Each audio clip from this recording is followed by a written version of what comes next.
comments here. Hello, everyone. We're live. We're on. We're on. We're on. We're live. Hey, everybody. And, there's loads of people waiting already, which is really cool. So, hello. My fault we're late again, as usual, but I guess we should probably do this. We should probably regularly be 5 minutes late, because then we get a bunch of people here waiting. We're not late then, are we? We're fashionably late. Yeah, but it's episode 19. Can you guys believe that? Episode 19 already. Episode 19. So I guess we started right in the beginning of January, right? Yeah. We do it every other week, but a couple of times we had to push it a week because 19, that would be what, like 38 weeks. So yeah, that's crazy. So I guess we're probably at like 40 weeks or something, but I can't believe we've been doing it that long. We're gonna have to do our 1-year anniversary party pretty soon. That's gonna have to be a big bash. Yeah. We'll fill up the screen, eh? We'll get some of our other guessing, and that'll be cool. We need to get our producer in as well on that one. Yeah. Be cool. Maybe on our anniversary one, we could ask people like Erie who don't normally do on screen things. Maybe. Yeah, that'd be interesting to see who'd be willing to do it. I guess I bet you, Brian MR. I bet we could have him come live. Yeah. I think he's been itching to do it. That'd be great. I bet we could probably twist his arm. Yeah. So our guest has actually disappeared. Oh, really? Oh, okay. Yeah, I'm like sitting here waiting. I'm like, oh, but when's he gonna bring him on? When's he gonna? He's not in the ready room. All right. Well, we'll figure it out. We did a test run and everything. Make sure his equipment is all working. But he's been there for about 15 minutes. Maybe he just had to restart like I did. Yeah. We'll say hello to people anyway. We'll bring up the comments. So Heidi's here. Hey, Heidi. I'll tell you what, Heidi, you don't have to do this, but if you want to send me a comment on one of my videos with a bunch of recommendations you've made, because I need to go back on some previous videos because you're always recommending stuff to us. Yeah, that's a good idea. And I am going to go back to it, but if you want to do that, it'd be cool. The Mets are playing. Oh. Yeah. Okay. I'm assuming that's the Mets, is it? Yeah. It must be the Mets. William's here. Hey, William. Always here. Awesome. Erie's here. Hey, here's how many in those 40 weeks? How many cookies? A lot. Yeah. A lot more in Gareth's abode than in this one. But, yeah, how many in that period? Full stop. Like regardless of the show. Many. Although I don't know, if you add me and Olive together, maybe we equal yours. Yeah. Well, Olive's been quite active on your channel lately, isn't she? Doing the Buddy Reed review with Pat as well. Oh my God! You know what? It didn't hit me until today. She's been talking a lot of revenge, and I think I may have people don't know what we're talking about. I did a video that involved Pat just a few days ago, and she's been talking a lot of revenge. And today it just hit me. I'm like, oh. I'm like a little worried she's going to show up here and like rain, fire, and brimstone down. Well, it'll be deserved.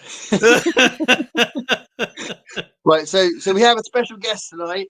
Obviously, we usually have a guest. I don't think we haven't done one yet without a guest, have we? Have we? I don't think we've done one yet, have we? Since we started. No. So we managed to keep that up, which is nice because we like to have a guest. And we knew this one was coming because this is a timely one because of it being October. And we wanted this guy on in October. So you would have seen him in the comments on lots of people's videos. And he's been mentioned a lot because of the Occult Detective October event. So let's welcome to the show, Dave Brzeski. Yay! Caught me eating. Good. That's cool. Biscuits, presumably. Yep. Oh, look at that. He's not even waiting. He's just jumping right. He's getting ahead of the game, jumping right in. That's much better than somebody not even appearing with biscuits. That's right. That's just right. literally insulting the show. That's Yeah. right. Major So- props. I think, Dave, you are the first one to come on screen already eating biscuits. So props to you. Props to you. What kind of biscuits you got there, Dave?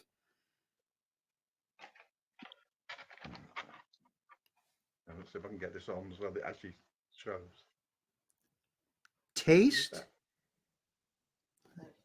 Can't make that out. It's Sainsbury's Taste the Difference quadruple chocolate cookies, all butter recipe. Oh, So it's like quadruple Designed chocolate. to kill. like a chocolate covered butter cookie? Yeah, but it sounds like loads and loads of chocolate. It's got chocolate on the base, different types of chocolate chips, and it's sort of chocolate flavored anyway. Huh. Wow, that's Okay. 4-dimensional chocolate. Yeah. That's awesome. I'm going to have a quick word with my other half about these because I can't see the use by date. See the use by date of those. Usually biscuits last longer than She the use only by bought these a couple of days ago. Well, possibly even yesterday. Use by date says used by the 4th of August. Really? 3rd of August 2024. That's a bit weird. These were way out of date before you bought them. That's on the shelf. Still Out of date. tastes all right. They still taste all right, and Yeah. there's no problem. Oh yeah, I mean only biscuits. I mean they were sealed in plastic. For crying out loud. Awesome. So go on. Dave, I don't know if Gareth mentioned it already, but Dave is editor of Occult Detective magazine, which is why it was particularly apropos for people that don't know. The MJ started it, right? The event? Yeah. So MJ from Reading This Life started the event, Occult Detective October, or Occult Detective Fiction October. Is that what it's called? Occult Detective October, I think. Occult Detective October. So, yeah. So Dave is the editor of this book, of this magazine, Occult Detective magazine. So that's one of the Lithos specials. Yeah, that's the latest one, isn't it, Dave? Yeah, there would have been number 11 of the regular mag out by now, and unfortunately John got sick and it never happened. We're hoping to have it out by Christmas. Okay. Right, brilliant. We're hoping to have John on the show as well, aren't we? So we'll see if he appears. Yes, I'm not sure what's happened to him. I daren't actually go and try and message him again because if I do that, he'll throw everything off. And I'll have to come back in. All right. But Dave, co-edits it. Sorry, Dave, go on. You have to keep an eye on it to see if he turns up in the ready room. Yeah, it's very easy for me to see it, so if he does, it'll be all right. Cool. But yeah, Dave co-edits it, don't you, with John? And we'll talk about the magazine in a second. I'll carry on saying hello to these people because Jenny's appeared. Hi, Jenny. Hey, producer. Let us know everything's okay, Jenny. Your end. Aaron. Hey, Aaron. Aaron read a book. I was literally just watching him just before as I was getting my stuff ready. I was watching him. You ate them all already? Wow. Well, at least you remembered them. He's not been on the show yet, has he? No. No. Got to get him on. Yeah. Yeah, it's got to happen. Yeah. Chocolate hobnobs are too nice. They don't survive till chocolate hobnobs. You would probably just from what I've witnessed over the past 40 weeks, I would say that chocolate hobnobs are probably your favorite biscuit. Is that true? Mine. Yeah. As far as regular biscuits you can buy on the shelf in most shops, yeah, definitely. I think they are. But do you remember when I had the farmhouse biscuits and I went on and on about how they were my favorites? You have to order them specially. Yeah. So they're my all-time favorites. I love them, but you can't buy them in the shops. Okay. Unless you live somewhere in the country, some random village, they'll sell them. You change the channel name too, Dave. Yeah. Is that Smart Chat with Pat? Smart Chat with Pat. I'm going to pay for it, but. Did you watch that, Dave? When he was I'm gonna have to. When you're both called Dave, this is very Yeah. confusing, isn't it? You just have to say Dave A and Dave B, I But guess. Dave A and Dave B. We're literally Dave A and Dave B, so. I'll be Dave C. Sounds good. So Dave B, did you watch Dave A's review of the smut book that he said Pat had buddy read with him? Not with yet, me. No, I think it's in my list. Yeah. I'm falling Well, so it's far great behind because he made the YouTube. entire thing up. It's brilliant. So when you watch it, just imagine what Pat's watching when she's watching it. Who knows? She's probably going, "What are you doing?" So The it's biggest fine. problem I have with YouTube these days is trying to keep up with it. It's just crazy. Yeah. I don't think Yeah. I watch everything by anybody anymore. Yeah. Yeah. There's MJ every week trying to help matters by showing us 4 or 5 new people every time. Yeah, right. And I keep adding like, them, "Stop!" and I go through and I try and take about 12 off while I'm doing it. Right. God bless her, but that's the problem. There's so many good people, right? You can't keep up with it. Yeah. My list is a subscription list is well over 400, and that takes a long time to go through. Yeah. So I kept Yeah, looking at well- people that I haven't actually watched in about a year and thinking, do I actually need this on my subscription list? Yeah. Way of avoiding it. Yeah. I spend No, I know so what you much mean. time watching YouTube, I don't get time to read anything. Yeah. That's it. Right. Yeah. Brian's here. We just mentioned Brian. So that itch had other Brian. embarrassing causes. He was like, I'd probably be persuaded to appear. So we might get Brian on for our anniversary show. Yeah. It'd be Because awesome. Brian, I think he's easing in. He did one a few weeks back, just audio, a live stream via audio. Oh. I forget. Remind us whose channel that was, Brian. But so he's easing in. So I think we'll get him on. We'll get him on. Oh, we've got Jenny separating you by calling you Fuzzy Dave.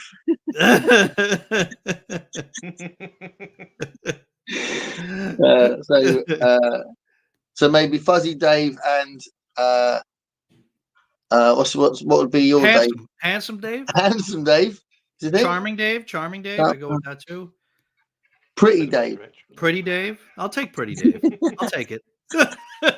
Beggars can't be choosers, right? Yeah. So you got the Sainsbury's chocolate special, haven't you? Yeah. Quadruple chocolate cookies, which are very, very, very bad for me. Yeah. All right. So Heidi's already reminded us there of what some of those words were. So I saw with that one, yeah. From That's cool. thecontentauthority.com. It is important to note that wherever is often used in conjunction with Alexa. Oh. Everybody asked you to chime in. Thanks. What did you say that triggered her? I don't know. Well, don't say it again. Yeah. That's really weird. I won't allow things like Alexa on anywhere in the house. I was watching a video one time. I don't know. This was a long time ago. Could have been you, Gareth. I don't remember. But somebody else on the live stream, like if it was me, I said something that triggered your Alexa. It was like turning your lights off. You know, I forget who that was. That wasn't you, right? Not turning my lights off. Maybe it was when you with Greg or something. I don't know. Yeah, I don't know. But yeah, it is funny. But it cracks you up because if you say to her, "Are you listening to me?" She goes, "No, I'm only listening." But if you say my name, I'll listen. It's like, how do you know if I've said your name unless you're listening? Yeah, right. Doesn't make any sense. Always listening. This is like our friendly George Orwell, isn't it? Basically, That's right. it's willing surveillance. Dad says Dave's 4D cookies sound yummy. They do. Not bad. Aaron Hook's here. Hey, Aaron. Why I don't make videos? Oh, there we go. So Jenny's thinking about you, Dave B. Yeah, what's going on, Jenny? You got everybody all hyped up, and then you made like 2. Lazy. What's going on? Fuzzy Dave and Smutty Dave. I'll take that one too. That's okay. I'll take it. Oh, okay, cool. You're not blaming it on Ollie this time. I gotta take some I gotta do some self deprecation, before Pat does it all, So I've got to do some self-reflection. Got to think about what I've done. Got a book for you then. Oh, what's that one? Whoa. Oh, Hot Blood. So that's like a sexy horror book, I guess, huh? Yeah. Who wrote? I'm going to The write that original down, actually. erotic You're horror kidding, but I'm not. I'm anthology. going to write that down. What? So what'd you say? It's the Hot Blood series, Stranger by Night, the original erotic horror anthology, edited by Jeff Gelb and Michael Garrett. If I remember rightly, yeah, Ramsey Campbell's in here, Brian Lumley, Graham Masterton. wow, Ryan big names. Hodge. Yeah. It's good people. I'm going to track that down. I think you were just joking, but I'm going to track that down. Who was the editor again? It's Jeff Gelb, Gelb, and Michael Garrett. And Jeff is Jeff. All right. Oh, And it's you're published gonna get that by, for Olive, are you? Pocket Gonna get Star Books, apparently. It's what? But it sounds like it's a series, and this is just the latest one. Well, when it came out, it was the latest one, obviously. Have you read it yet? I don't. No. Oh. But I'll tell you what, the I fact that have Dave said you had thousands it of at hand, books I he knows haven't what kind of read. guy you are, Dave. Sorry? He had it there ready because he knows what kind of guy you are. Yeah, I guess so. I've just been bagging up a few books, and it happened to be on top of the pile. It's quite old, I think. Dave likes his In sexy words. 1995, it came out. 95? 1995. Oh, I'll have to check it out. well, maybe How many there are in the series, I don't know. Listen, I'm being dead serious about this. I'm being dead serious about this. This is the God's honest truth.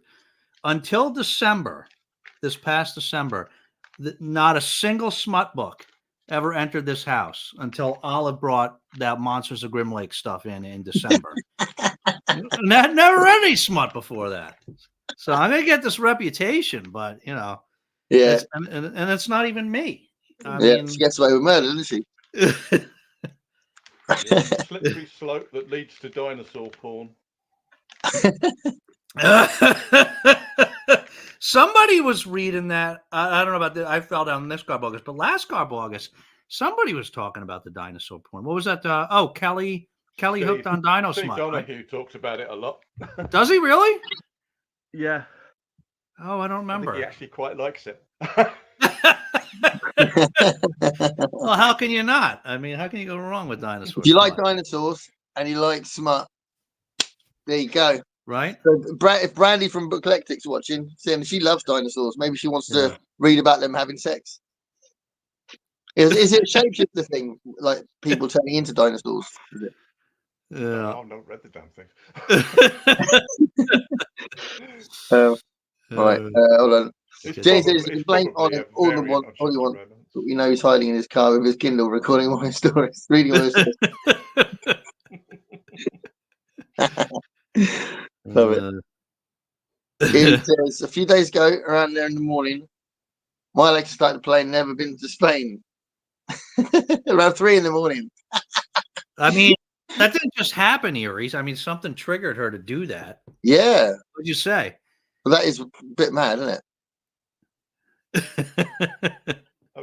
Seriously, we had to get around to replacing our TV recently, and we couldn't not get a smart TV because there wasn't anything else available. And there are about 6 buttons on the bottom of the remote that I would like to actually remove because I keep accidentally pressing them. The TV starts talking to me, so stop. All you can do is go to channels. Occasionally record something or whatever. Just talk to me, damn you. It's sometimes you got too much of what you want, you don't actually want it. Yeah, it all comes with it. Yeah. I've got someone in the ready room, so that could be John, but let me just get to the end of these comments. So Jenny says I've got the whole weekend off, so I might try and film something. Oh, that's cool. Oh, awesome. Do it. Yeah. Now you set the expectation. You got to do it. William says if I had a talking device at home or in the car, I'd want it to have the voice of Lisa. I don't know who that is. No, I don't know who that is. Do you know who that is, Dave B? No, never heard of him. Genio, Lisa Genio. Tell us who that is, William, and then educate us. Heads up. Aaron says I've seen people listing all the series they're reading. You should make that video. Yeah. That's an obvious one you could do. Yeah. Jenny says it could be an hour long, but it's still fascinating. The fact that you got 6,000 things that you're reading at the moment is brilliant. Yeah. Who the recommended book? Unhinged? That was Jess from Bad as Rad 2. Jessica and she had a great time with it, and it sounded interesting. So I figured, let me try it. It does. Olive heard her talking about it and thought it sounded interesting, and she was going to try it. So Brian was in a live stream with Peg about D-Day. Right, yeah. So I have to watch that. That's cool. Right, that's the last comments. Let's see who's in there. Is it John? Yes, it is. Awesome. Hi, John. Hello. Hello. It's taken me 25 minutes to find a browser which could actually do StreamYard. I'm on Microsoft Edge, which I hate. Oh, okay. No sound at all. Let me guess, John. You use that Blaze? What's that? That's what I said. We ran a test. We ran a test for Dave B, and it wasn't working. And it was because he was using the browser Blaze. I was like, "What's that? I never even heard of that." I've never heard of Blaze. No. He makes it all. He makes it all up. I use Firefox all the time. You can't hear him. Absolutely nothing. No, nothing. That's really weird. But you can hear us. Yeah, I can hear both of you fine, but I can't hear a thing, John. That's really weird. We can hear John, so that is. And I can hear Dave. Yeah. That's weird. Perhaps he's got me blocked. Confounded Microsoft Edge. Yeah. Well, this is now revealing why there's been a delay on the latest magazine, because they've fallen out, haven't they? They've been blocking each other. So tell you what. Well, what would be good is if you two, especially as you're both here now, if you two talk about the magazine. So what the magazine's about and how long it's been running and stuff like that. That'd be really cool. How do we do that if Dave can't hear me? Does he know when I'm speaking? Can you still not hear him, Dave? Nothing. Absolute silence. That's weird. That is really weird. I tell you what, sometimes this sort of thing gets fixed by somebody coming out and coming back in again. So Dave, if you go out, I'll bring you back in again. See if that helps. Semaphores. Semaphore flags. Pictures. I mean, interpretive dance. We can do a charades version of this. We can handle it. Yeah. So I got my own thing, but tell us about. Who started the magazine? Was it you or Dave? It was me. I was co-founder with the late Sam Gafford, right? The weird fiction writer and W.H. Hodgson expert. Okay, and then Dave came on later. Yeah, Dave came in year or so on as a sort of supporting editor, and rapidly did more and more. And then 5 and a bit years ago, sadly, we lost Sam to a heart attack. And Dave and I decided to carry on stupidly. Well, possibly one of the worst decisions we've made. So we saddled ourselves with carrying it on our backs. But yeah, I've been here since the start. It was partly my idea when it first came out. So what year was that? 2016. Oh, okay. 8 years or so ago, and it took us a while to get going. We got a successful Kickstarter, not a big one, couple of thousand, that's all. But then it's it's a doomed project constantly because the first publisher went bust. Had a disaster. I can hear you. Wait. Awesome. The second publisher died. It was like, do I want to do this at all? What's going to happen next? I've had a heart attack and I'm just recovering from a thoracotomy when it cut my chest open because my lung collapsed. And you can see what it's done to Dave. I mean, he's only 23. Dave, that was lush. That was lush red hair that was, and when we started this process. So you're not really selling the idea of running a magazine. It's God, quite a no. dangerous pursuit, is it? I wouldn't touch it. All right, so Gareth, just scrap that idea we had. Forget it. Yeah. Dave wanted to do a smut magazine. Trying to get that'll probably do better. Trying to get circulation. Trying to get circulation. If you're doing a paying magazine, to try and balance about blood circulation. Well, I could do with that as well. Yeah, that's hard enough, isn't it? It's a bleeding nightmare. Everybody always says, and I've seen this with other magazines before, they always say, yeah, that sounds super. We really want that. And they're all really keen, and they chip in their ideas and everything. And all the writers, they think, oh, they're paying. We want it as well. We support it totally. But then they don't buy it. even the writers who send us submissions in by the hundreds, half of them don't buy the damn thing. They just think, oh, it's a market. So you've got a group of people who think that it's a super idea, but probably weren't going to buy it anyway. They just like ideas and a bit of fun on the internet. You've got a group of people who desperately want to be in it, but either can't afford or are too cheap to actually buy the thing. And then you've got the small number of people who have both heard of it and got a link to it and have any interest in it. The 7 people who stick with you through 8 years. Yeah. So it's I wouldn't start a magazine. I probably wouldn't have done it if I'd known about this. If you take one thing away from this show, don't start a magazine, right? Look at the number of magazines which are folded, particularly in the horror and these sort of SF areas. Amazon changed its rules, so subscriptions are a nightmare. So we're classified as a sort of occasional anthology rather than a magazine. If you classified as a magazine, then they did all sorts of things with the rules about subscribing and messed that up.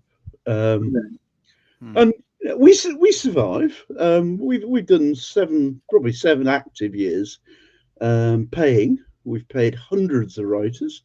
We haven't paid them much, but never have we ever even considered the prospect of us ever making a penny out of it. Oh no, we make nothing, but we lose money. Not making a penny. break even is like, shot cool, and we do break even most of the time. But we pay the contributors both art and writing, and that's an absolute. An absolute. In fact, I can't think of an absolute, but we. So most people get about 50 quid. Mm-hmm. Yeah. But you give them something out of a principle, do you? Do you think that's something we ought to do? Well, I don't think 50 quid's enough. I'm a writer. I normally we'll pay double that before we take any money ourselves. Oh yeah. I normally look for 300, 400 quid for a story. So I wouldn't write for us, but.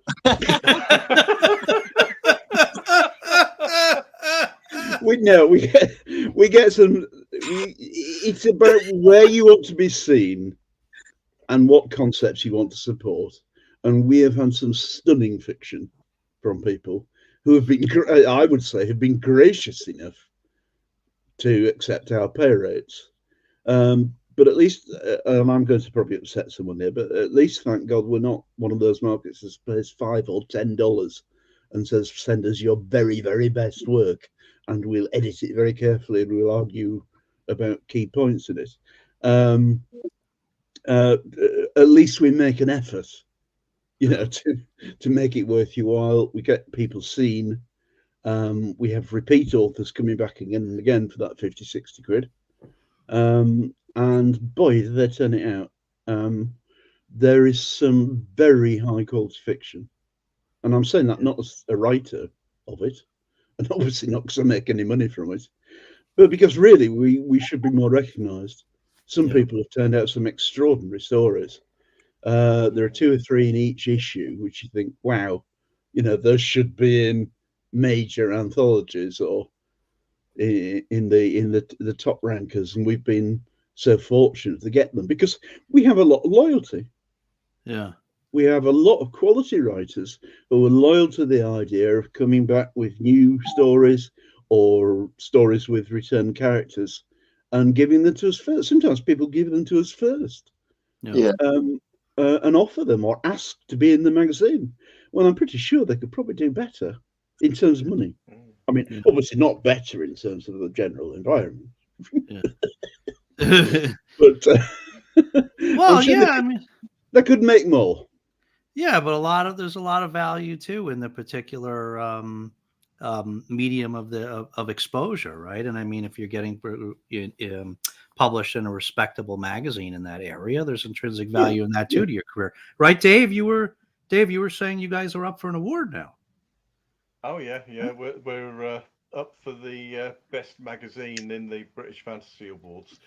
I highly doubt we'll get it, but I mean, it's nice to be recognised at least. Yeah, that's awesome. Yeah. One thing did disappoint me is that that was basically for issues published last year, which means that's Occult Detective magazine number 10, and to me, the story by Simon Avery that's in that issue should have been up for a best short story award, and that one isn't, which is a shame because I really rate his fiction. Yeah, it was very, very high quality. But you used a dodgy word there, Dave, when you said about exposure, because there are some publishers that want authors to write for them for the exposure and nothing else. To which the general answer is people die from exposure. Right. Yeah. That's the same for loads of creative things, because obviously a lot of musicians and photographers get that as well. I'll do it for the exposure. There's a problem in general with artists being expected to do stuff for free, isn't there? We are against that, basically. Yeah. We don't agree with it. Do very, very well for people being working cheap because they just want to work for us. Yeah. I mean, Bob Freeman, for one. I mean, Bob Freeman's artwork's astonishing, but he's not getting paid a lot. In fact, we've had two. Sorry, Dave. Sorry, We've had two superb Simon Avery stories. We've had other pieces of absolute class, thoughtful, dark, disquieting. Because we explore the whole range of what you could possibly mean by an occult detective. There is a huge range of different approaches, different characters, different moods, different time periods, and some of them are very, very powerful. It's not. This is another thing. I'm only saying this because one, I'm saying it because I talk to an extraordinary length, and we quite happily talk for an next hour or so without anybody being here. So you have to stop that. No, to be fair, can you imagine how horrendous this would be if we just sat here and you didn't talk? So you do have to tell me to shut up sometimes. Well, quite a lot actually. But you are trying to understand my getting a word in edgewise problem. Yeah, there is that. Yeah, I mean the whole idea of the quality. We actually do. It is a competitive magazine, and we look at quality. We reject 90% of what we get. Oh yeah. Okay. And even then, some of those are pretty damn good. But we've only got about 10 or 11 slots an issue, and it takes us a hell of a long time to get an issue together. And we have to make sure that enough souls have paid up so we can afford the next issue. And so, it's a rolling system. We're usually in the position where we can afford the next 1 to 2 issues. We currently have enough money for number 11. which I hope we'll get out this year, unless something else happens to me, because I'm usually the one who falls. Oh, it's my turn. Oh, I'm sorry, Dave. I didn't mean to. He had a heart attack. I had sepsis, and then he had this new thing. We keep trying to die. But at least we share the effort, Yeah. It's not selfish. True partners. Yes, absolutely. Yeah. Oh God, what's going on? It's been people say things like a labour of love. I mean, it's been a labour of love and despair for the 7 years we've been doing it. But I think, I don't know what you guys think. Obviously, I'm not asking Dave because I don't listen to him much anyway. But I think the end result is quite classy. Yeah. Oh, absolutely. Yeah. I think the presentation of it is phenomenal. You know, I think it looks gorgeous. So, you know, Well, that's all down that's to even Jilly, before who you've is read sitting it. just there. Before you've I even read it. remember one thing I was going to say because I just remembered. When I was talking about the range of what's in it. One of the things that I'm not sure everybody realizes is that we take a very wide range of, I don't like genre crunching, but we take both literary fiction and pulp fiction. We take a degree of fantasy and even the odd SF story, as long as it's about occult detectives. We take quite a bit of folk horror, and although we don't take splatter, we have published some stories which are pretty damn dark and where bits of bodies may have been found. Now, it's hard to tell whether buyers and potential buyers realise that it's not any one of those things. Yeah. Like we're not a pulp fiction magazine, for example. All right. At the same time, we're not a literary review journal. But all those, and we published them. I don't like the word literary, but you know what I mean by it.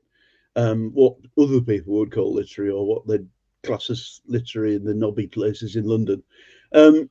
We published some very stylish stories, lacking anybody with an axe cleaver or woo-woo ghost or janitor who did it, you know. Right. But it's hard to tell, because we have no marketing budget, whether people know that or see that you've got this peculiar, but I think quite impressive sort of mix. Does that make sense? Yeah. Yeah. How you tell them, I've no idea. We do anything for cheap. But that's true. The marketing is a problem, isn't it? Trying to get that message out there. It's hard. No. I'm just going to get to the comments for a second and come back to you. So Eerie says Olive has to read the erotic egg book. Did you hear about this? There's now, just when I think they can't be get any crazier, there's the devil egg smut book. There is. Erotic really egg? Is. Yeah. Erotic egg. You hear about the dinosaur smut and the Tetris smut and now there's a deviled Greg from Another Beer with Reeds. Yeah, I remember him saying about it. Yeah. And there's devil egg smut now. It's amazing.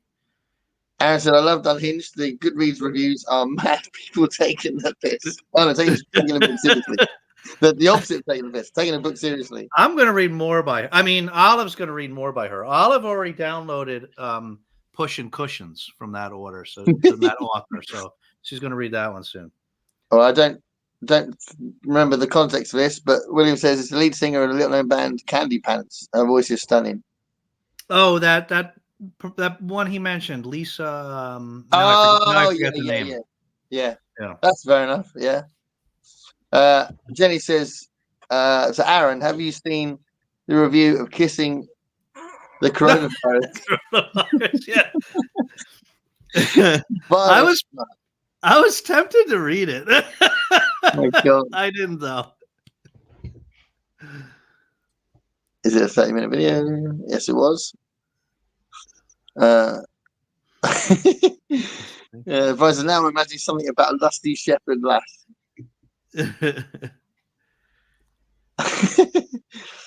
Wow, there's a whole bunch of them.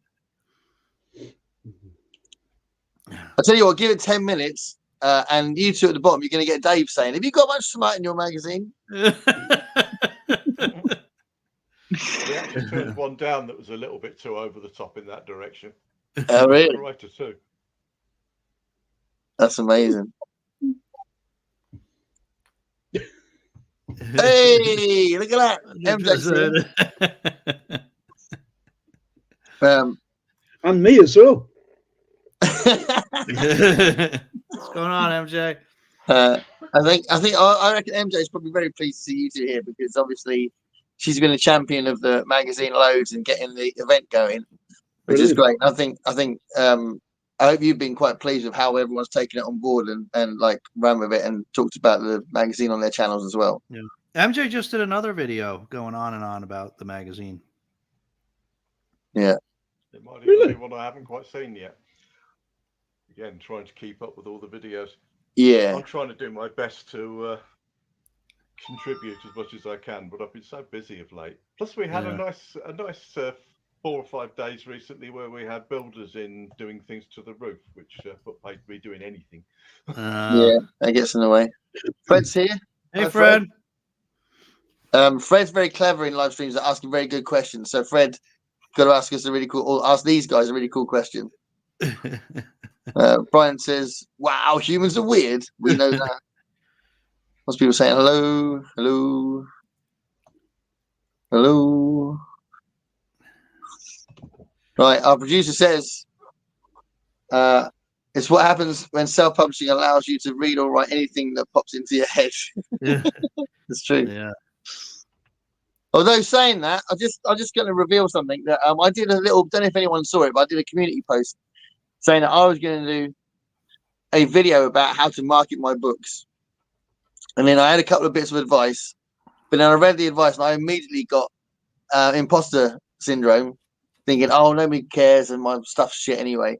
And what put me off was what Dave goes on about all the time was that someone said, "If the formatting's crap, I won't read it."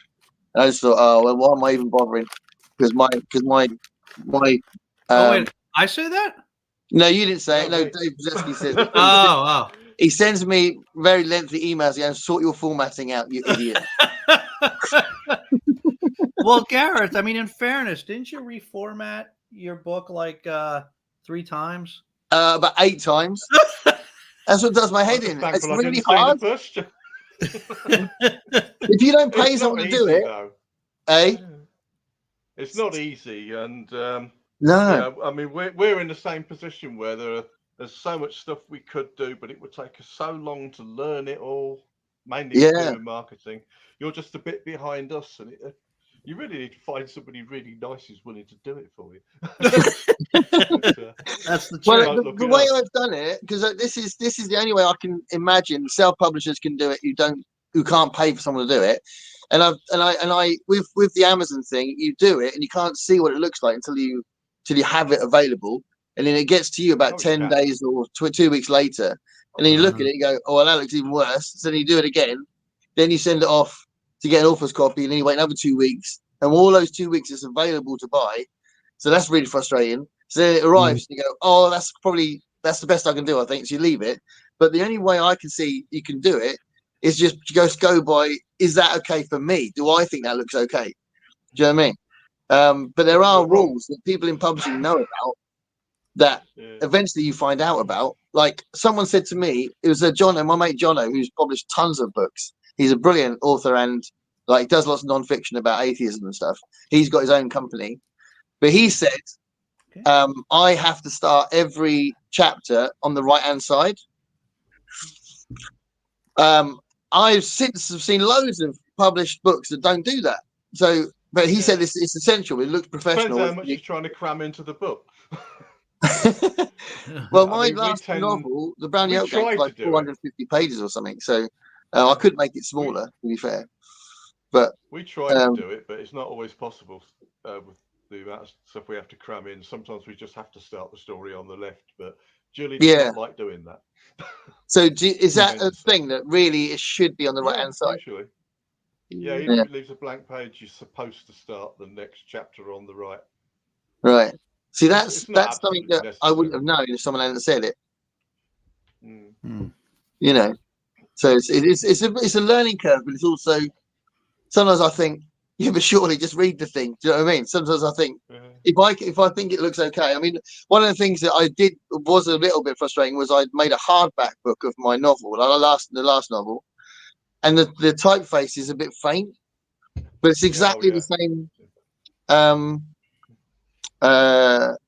Font or whatever as the paperback version, but the hardback version, it's not as clear. I assume that's suffering from Amazon crappy printing then. Yeah, it might be. Yeah, this might be what Amazon do. But yeah, I Amazon was a bit can't do disappointed with that. hardbacks to save their lives. Yeah, so that's just a general thing. Do you think?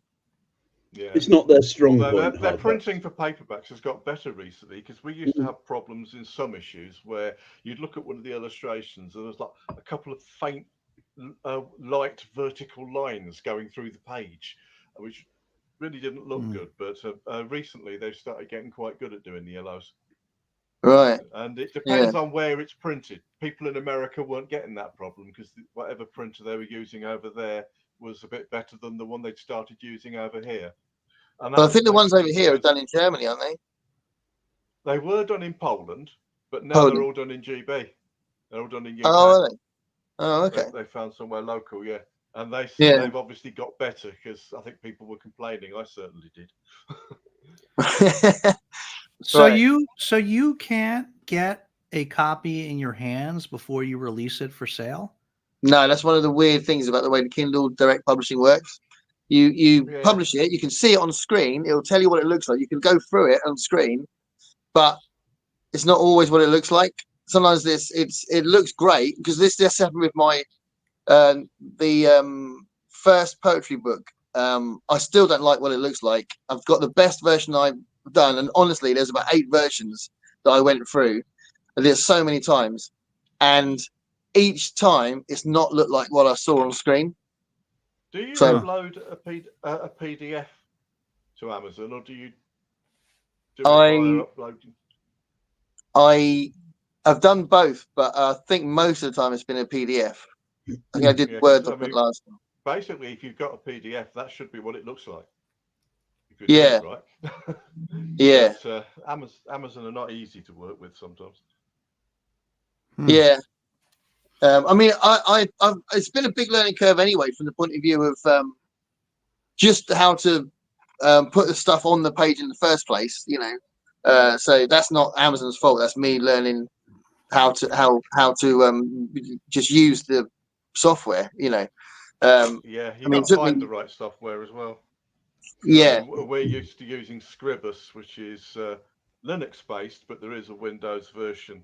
And there's some videos on YouTube that show you how to do it, but it's quite complex. But I just happened to live with somebody that was a natural, Right. absolute natural.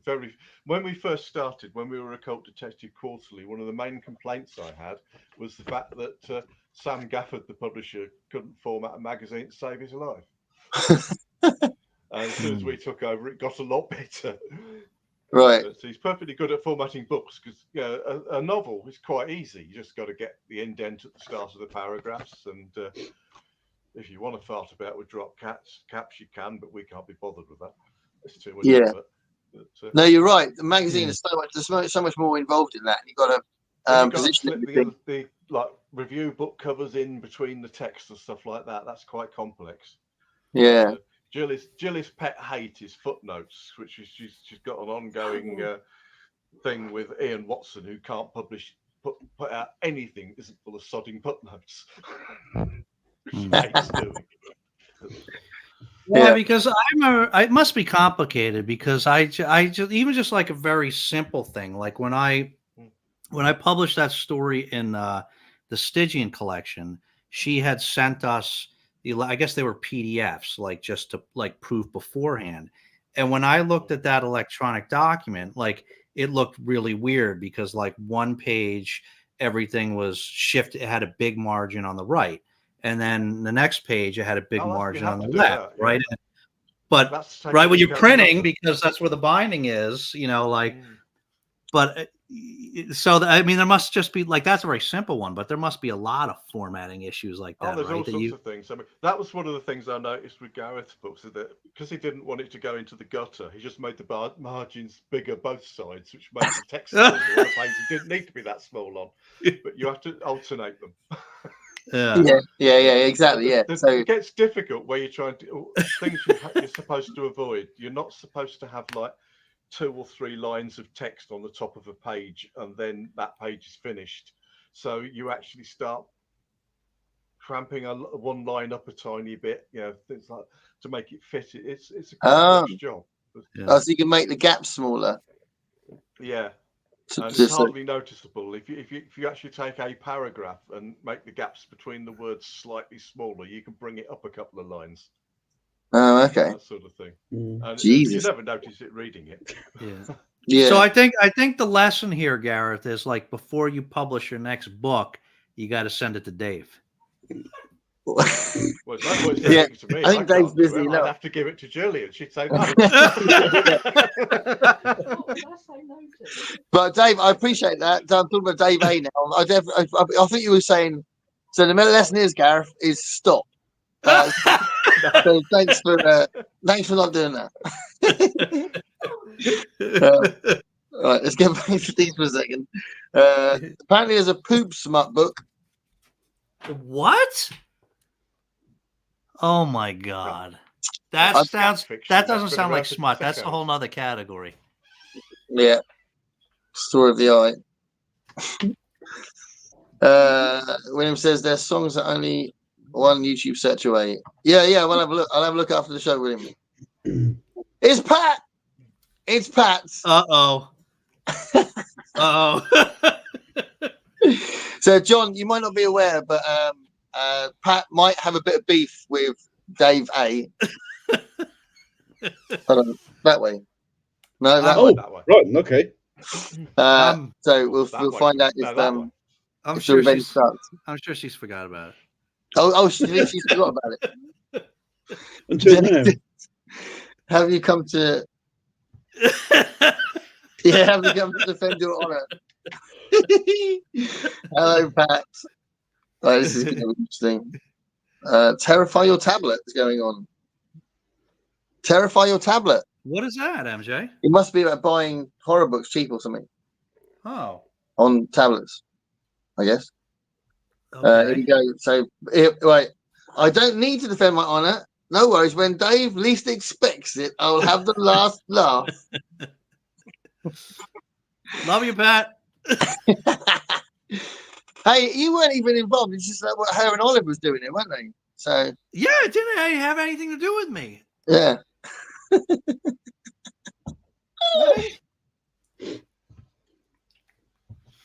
Oh, here we go. Women are better at psychological warfare. That's a threat. That's a genuine threat.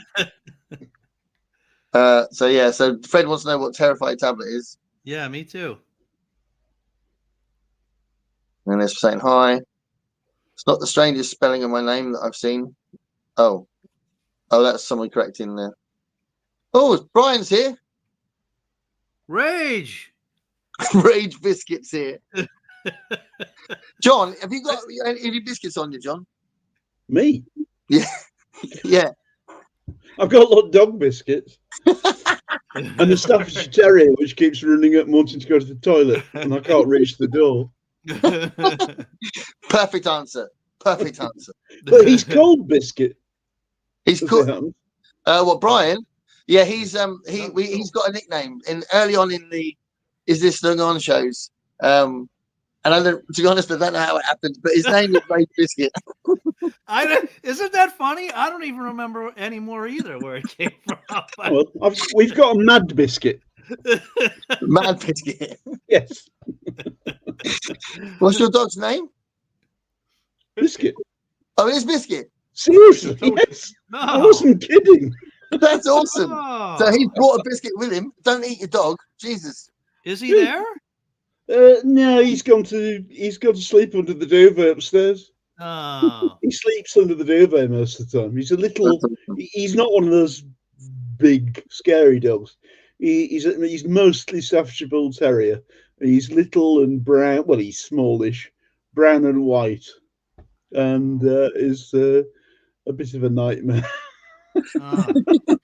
Well, if he wakes the only up, time we ever visited, Biscuit barked at me non-stop the entire time I was there. It takes him a while. Once he likes you, he likes you.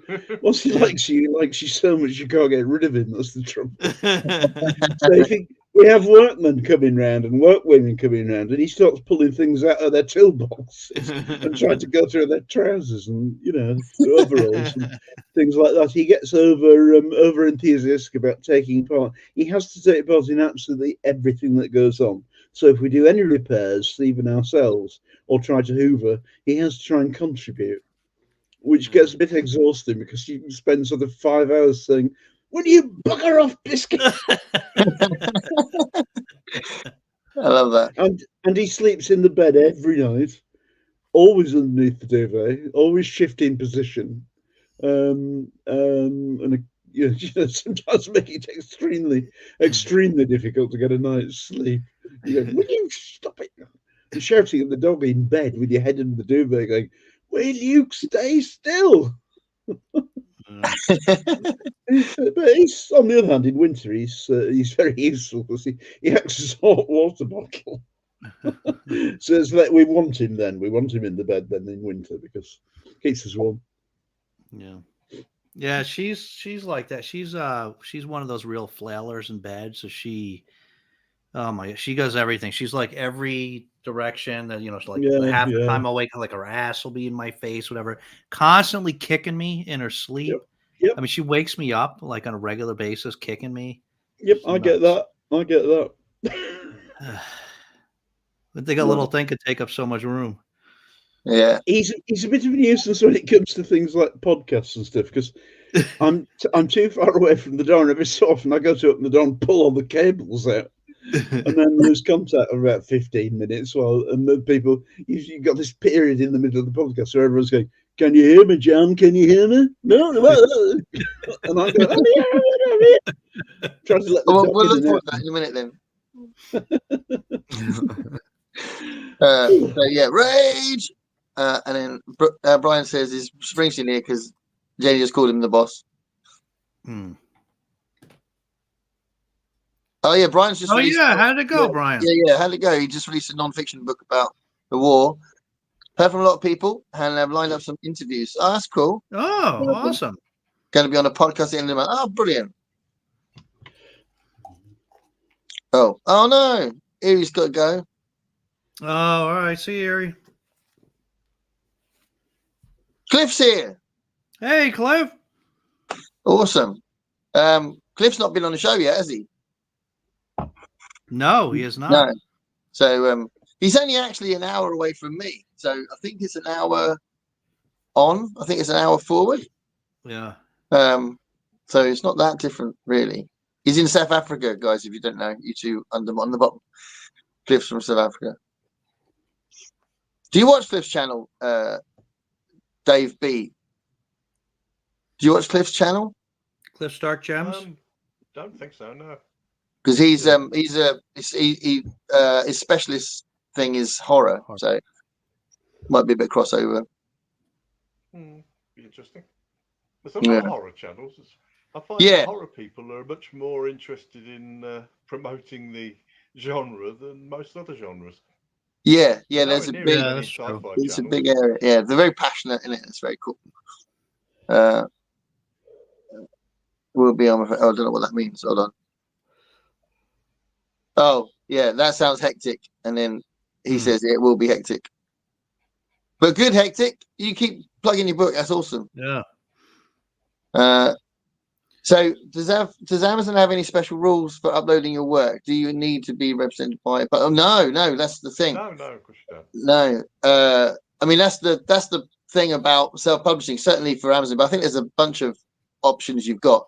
You don't need to, you can just upload anything. You don't need to have any expertise, which is why some people think they don't want to read self-published stuff because there's no kudos to it. But no, there's no rules. It's very easy to do it, which is why you can do it wrong.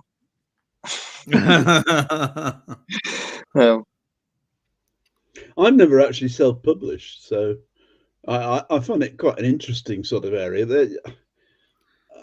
I'm getting a bit old. I can't be asked to learn all the ins and outs of self-publishing. And so my stuff, I started writing about 8 years ago.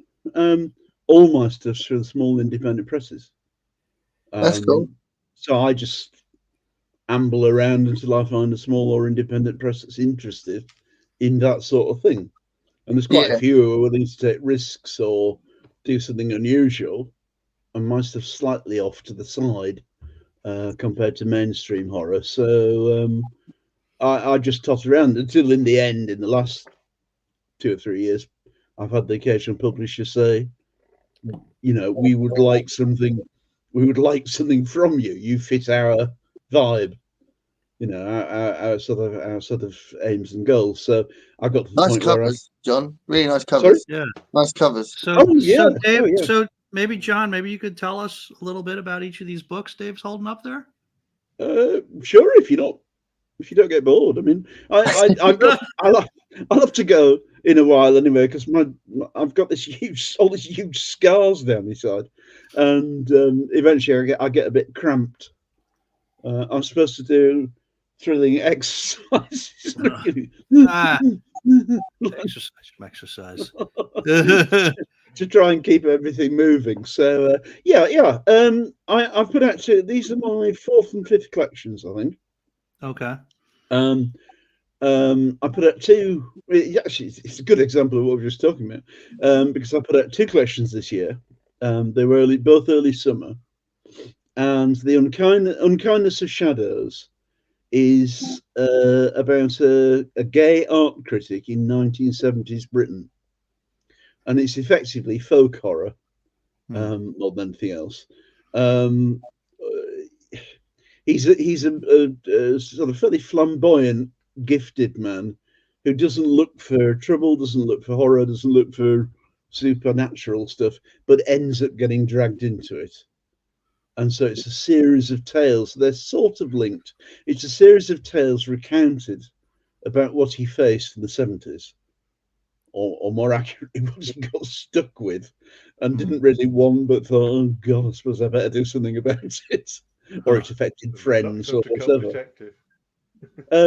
I wouldn't call him an occult detective, but if it sells any copies, then absolutely. I mean, because he does investigate occult things, but that's not, if you see what I mean, that's not the point of it. He's a flamboyant wine drinker who spends most of his time appraising the value of vases or bits of sculpture.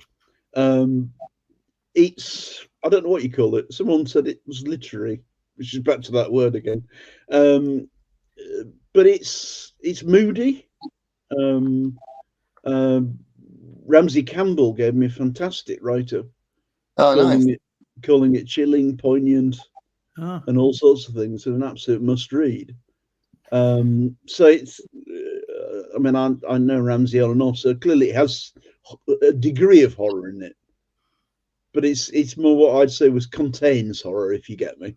Yeah, like biting into a chocolate bar, and rushing you to emergency to have an EpiPen stuck in your neck.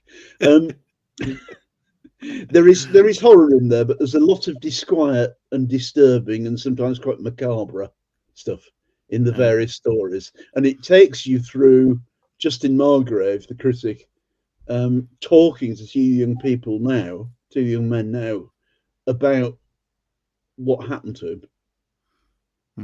So it's sort of got it's bookended, and you can see the connections between, because he's reminiscing.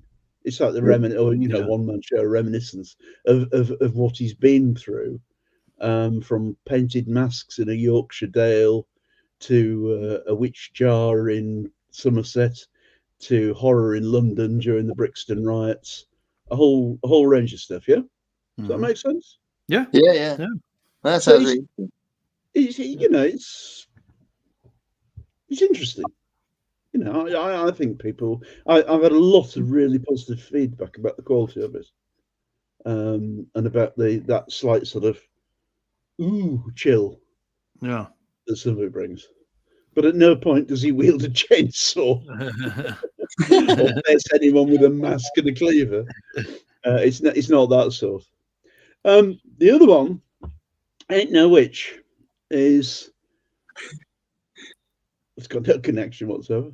My beautiful assistant here. Thank you, Debbie. Ain't No Witch is he's set in the 1920s along the eastern seaboard of America. Totally different, and it's about an old, quite ornery black hoodoo woman, who walks the coastline and some of the inland states basically facing what's wrong with the country. And that includes the gross inequities of Jim Crow law. You know, a time when a black man and a white man could be arrested or banned for sitting down and playing chess. Yeah. You know, I mean, it was, you hear about the lynchings and all the other stuff, but it was so bad that it even permeated to the least things. You know, if a young black guy said "howdy, ma'am," there was a chance he'd be beaten up. You know, by relatives of a white woman and stuff. Yeah. It was gross. But this is about hoodoo and not voodoo. Nothing to do with that. Not the voodoo's. I don't know whether I'm telling everyone stuff they already know. The voodoo's Louisiana and down onto the Caribbean islands.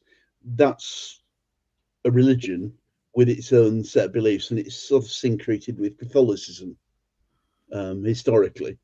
Yeah. So there's a certain degree of crossovers. Hoodoo is the folk magic, the common magic, which arose in the slave plantations and things like that. And it's more about self-help, healing, and that sort of thing. Yeah? Does that make sense? Yeah. It's a set of practices which developed to give people courage and support, not a religion which was developed. Yeah. So I have to say all this because there is a huge misunderstanding between hoodoo and voodoo. This is hoodoo. This is folk magic. Includes a lot of stuff from the Appalachians. And an awful lot of it is based. Even some of the stories are actually based on historical events. And it takes you through her travels, basically, over 4 or 5 years, as she faces up to injustice from white authorities, haunts. You know what haunts are? Haunts, ghosts. Right. Their term for it. Unnatural developments in little, you know, remote towns and things like that, and even direct threats. So it's sort of dark fantasy. Okay. Plus again some real horror, and quite a lot of folk horror elements from the setting. And they, what my link point was, which I nearly forgot, was that the Justin Margrave, An Unkindness to Strangers, about the gay art critic, is out with Leaf, which is a publisher that does gay and weird fiction, and has a very strong gay representation. And Ain't No Witch is out with Mocha Memoirs, which is run by an exceedingly good black editor and writer. And they pride themselves on a range of representation. So I was delighted to place these. They're both placed with publishers who follow my sort of set of beliefs. All right. Yeah. If you're with me. Yeah. Yeah. That's great. So it was delightful to get that, and that's what I mean by wandering around the small indie presses, looking for someone who fits with your rationale and your emotional feelings about it. And Ain't No Witch, about a 1920s black hoodoo woman, couldn't have been better placed than with a publisher which actually does representation of black horror writers and all that sort of stuff. They did a fantastic anthology, Slay, stories of the vampire noir, which I was in, and then another one about zombies later on. But you know, I mean, really big, thick stuff with loads of different interpretations of the myth, mostly by black writers. So you know, I was really pleased to be in. So So I mean, I've got to find a publisher who wants to do a parody. Right. So Fred says, who decides on the price with Kindle direct publishing? There's a minimum according to the price of the printing, but you decide the price when you put it out. But there is a minimum. So that's the. Yes, based on whether or not you actually want to make a few pence on each book. We had to It's like you're always so juggling. little out of Amazon. Yeah, whether you kind of sacrifice that a little bit, thinking, well, try and make it affordable as well, don't you? But although curiously, I've never worked out. Occasionally, Amazon seems to drop the price of your books without any input from anyone else. Yeah, which is very odd. I've had a book drop £7 in price without me or the publisher doing anything. Because some algorithm at Amazon decided to put it, and apparently you still get the same royalty. I don't so like understand some why sort they of do lost leader thing, maybe. That it. Yeah, then it goes up to normal again. It's peculiar, but it happens at random, or it seems to do. So Diane's given Brian some advice about trying to reach out to bloggers. You know what you might want to try, Brian? I heard there's this like really popular show called "Is This Thing On?" It's really like making a lot of waves. It's pretty big. It's kind of blowing up. At least 13 people watch it. Yeah, you might want to check that one out. Yeah. We've had Brian on. Yeah, Brian came on because he came on my birthday one. He came for your birthday, yeah. That wasn't Is This Thing On? That was just your birthday special. Oh yeah, but yeah, that's true. Yeah, but that was the brown sauce live stream. When we were talking about the brown sauce for ages. John and Dave have lived with brown sauce all their life, like I have. But the Americans found it hilarious and somehow disgusting. It's the only thing to put on bacon. Yeah. Got to have brown sauce on bacon. Yeah, but we need to teach Americans how to cook bacon. The only thing I don't like brown sauce on. You're weird. Okay, so Cliff's saying Olive is really cute, which is true. And then Jenny says all that smut she's been reading has tuckered her out. That's right. So Dave says he's waiting to see how much the publisher sets up. So far, they've arranged the podcast. Oh, that's cool. Oh, cool. And he set up the YouTube interviews. So this is the Terrify Your tablet. Yeah. Free and deeply discounted horror ebooks for indie authors. Oh. That's just today. Okay, I can check that out after the show. Depending on what today means, I've got 40 minutes left of today if it's today over here. I don't remember where the nickname came from either. I'm gonna watch the first episode again. It was definitely the first episode. I sleep under the duvet too, but I don't go through contractions.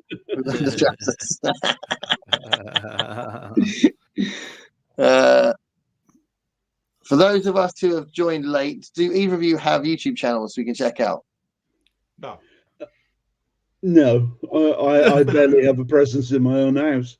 I am very active on Facebook, John Linwood Grant, where I post quite a bit of book news and also some very strange things. Like repeating chapters of a story, which has been going for about 6 years. Okay. So you've put your fiction up on Facebook as well? I put stuff on Facebook that I can't be asked to monetize. So for years now, every 2 or 3 days, you'll see an episode of Mippo the Half Elf, which is a piss take. It's extremely popular. It's more popular than my writing. It's a piss take of fantasy novels, basically. About a useless half elf with urinary incontinence and bad taste in hats, and she plows through the world with her companions, making a mess of virtually everything. But I get a lot of support and praise for that. Sounds like my kind of story. That's awesome. So yeah, check this. I think you might be friends on Facebook. I'm not sure. You might enjoy it. You might enjoy it. I'd have to check. I can't remember who I'm friends with Facebook is, but Mippo, every 2 or 3 days you'll see Mippo the Half Elf. I'll have to have a look when I get off. And she. I couldn't possibly tell you all about it because it's got stuff in, but it takes the piss out of a lot of fantasy writers as well. She's in the last year she's been joined by Susan from The Lion, the Witch, and the Wardrobe, where all the brats fell through a wardrobe. And they managed to get rid of 3 of them, but kept her because she's more interesting. So she's become Susan the Beige, or Susan the Half-White, the nearest thing they have to a wizard. And, it just goes on like that. Awesome. So Brian says, sorry I missed your wave, Pat. Don't want to get on your bad side like Dave. Here we go. Fred says, for the writers on the screen and in the chat, do you follow people on AuthorTube? Do you find it helps your writing? I have no idea what AuthorTube is.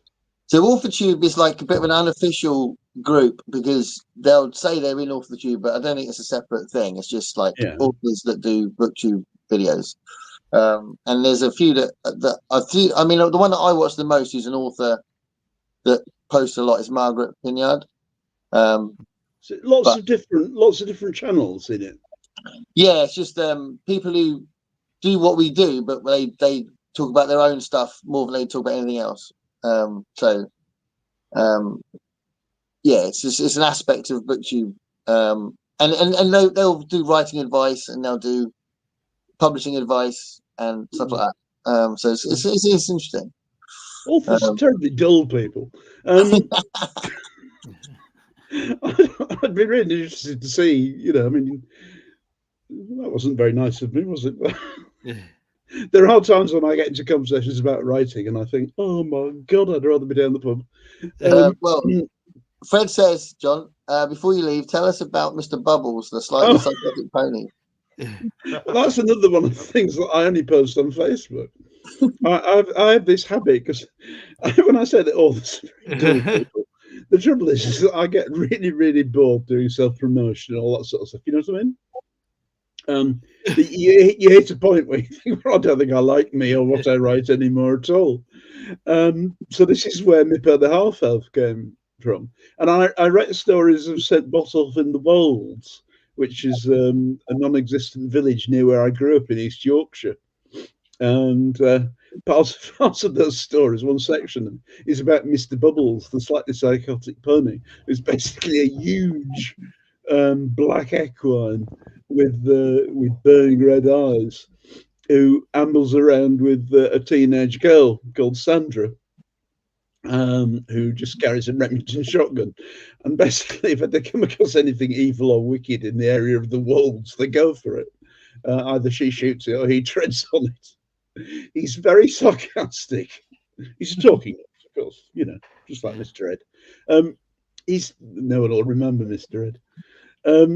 He's some of us are old enough to remember Mr. Ed. Oh, right, yeah. He's pretty in your face, usually with a hoof too, although he does bite, and he doesn't pay lots of attention to anyone else's opinions, apart from Sandra, who he's deeply fond of for no apparent reason. And it involves their, how can I put it, adventures in the Yorkshire countryside, as they generally smash their way through wickedness and evil forces. And I don't know how to put it. He lives in the barn, eats turnips, and finds people annoying. So he's probably pretty much my avatar. Love it. If I could cook the turnips well enough. I think it's always a good sign when an author's talking about their stuff and is visibly enthusiastic while they're saying it. Do you know what I mean? I love the characters I write about on Facebook. It's the ones in the books that I'm trying to sell. I was going to say, it sounds like you have a greater affinity for this genre than you do for the stuff you've been publishing in books. Yeah, and I never sell anything funny whatsoever, and I never submit anything funny, or hardly ever. I suspect there's something in my psychology. It's a bit like, you like cooking, and so you think you'll be a chef. and then you become a chef and think, oh my God, this is awful. It's nothing but hard work for no money. And I'm doing 12-hour, 14-hour days, and I'm absolutely knackered, and I'm full of a kitchen full of annoying, shouty people and lots of plates. And you started by thinking, oh, I quite like making these little pies. Well, it's a bit like writing, really. I come on Facebook and I write about Mr. Bubbles and who he's trodden on recently, or who he's completely ignored recently, while Sandra tries to reason with him and usually fails. And that's, I enjoy that. And then I look and think, 3 weeks behind on that manuscript. Okay, let's write a Nipper story now, because that's light work. Fred's looked you up on Amazon, which is cool. Cliff says he wants to be on this, and he says he won't scare or horrify us. Don't worry, I think it'll be fun. It'll be fun. Excellent question, Fred. We're saying hi. Yeah, we're saying hi. Okay, so MJ says, on the Terrify Your Tablet event, there's a book called Dismember Your Coop, a horror anthology based on the music of Alice Cooper. Wow. That's cool. This has become a thing, hasn't it? There's isn't there one recently come out on the music of Black Sabbath or something like that? I've seen that the last couple of years. I've seen a number of horror anthologies which are tributes to bands or movements like that. Yeah, I don't know whether they're any good or not, but there was an anthology brought out where they'd taken the first line of a famous story and then taken it in a different direction. And I read some of those stories; they were really crap stories. But it's a great idea. Your sound started going again, Gareth. Say what? You sound like you're on helium. Going again. Oh no! All right, I'll shut up for a minute. Oh, why it does that, I don't know. It just randomly happens. It'll be back to normal again in a minute. It's weird. You'll have to put up with me sounding funny.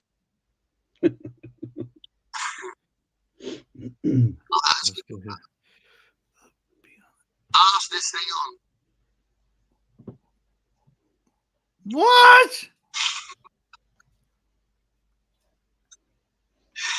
Yeah, say the best. Ian is. Oh, that's cool. That's cool. Yeah. Viva Frankenstein, Die for You. What's that? No More Mr. Nice Guy. That'll be a good one, won't it? Yeah, it's one of the best episodes of the Muppet Show. We need to have a rule, Dave. We talk about the Muppet Show every week. What? What? Don't worry about it. He manages this thing on. I thought he did that on purpose. Yeah. I watch off the tube. Gotta try to get Olive some. Gotta try to get Olive some water here. Yeah, I mean, the writing advice. I don't know. I think it's good to just watch, like, I don't know, it's like established authors do writing advice, but it's good when you're in the same position as someone else to see advice about formatting and publishing and stuff. Yeah, I think technical advice is quite useful.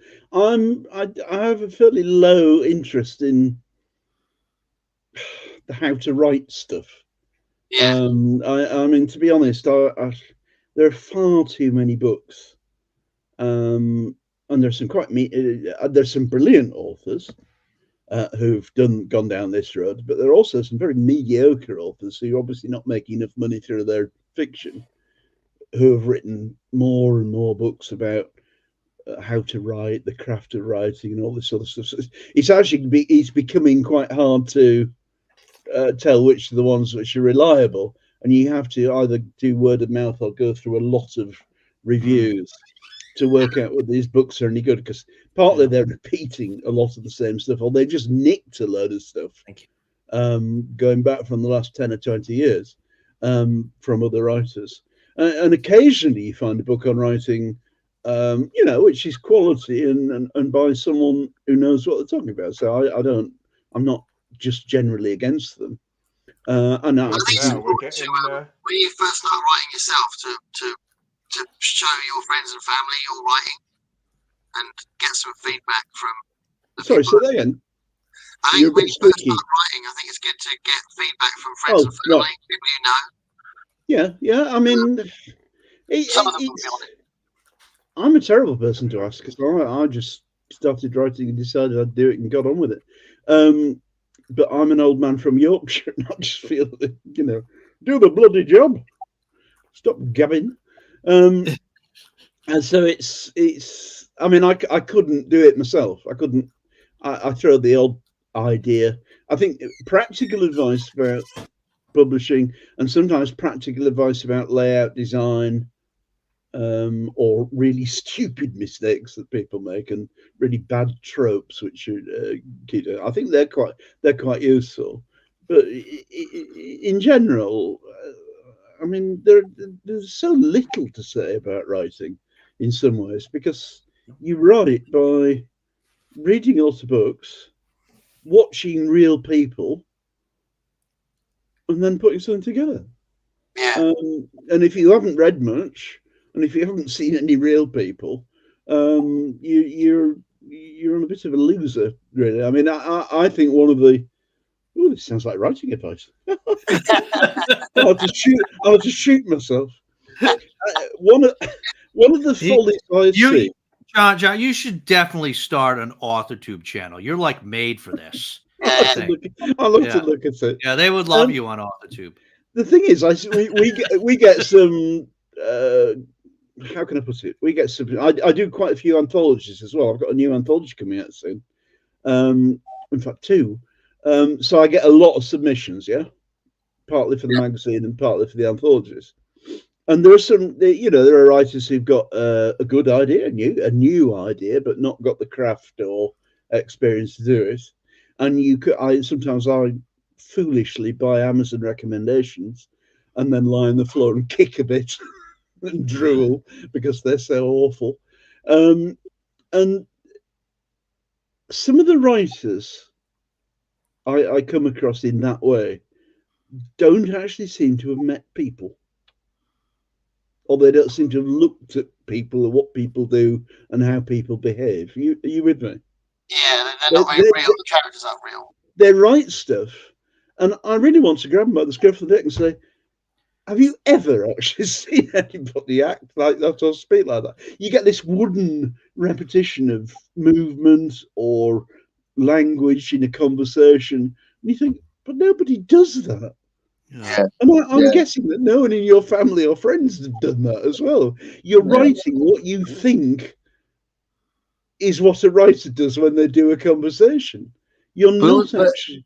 One of the You're things not actually revealing anything about, you know, to give your I get excited now, to give your readers the idea that these characters are real, to be at all bothered or interested in them, even if you hate them.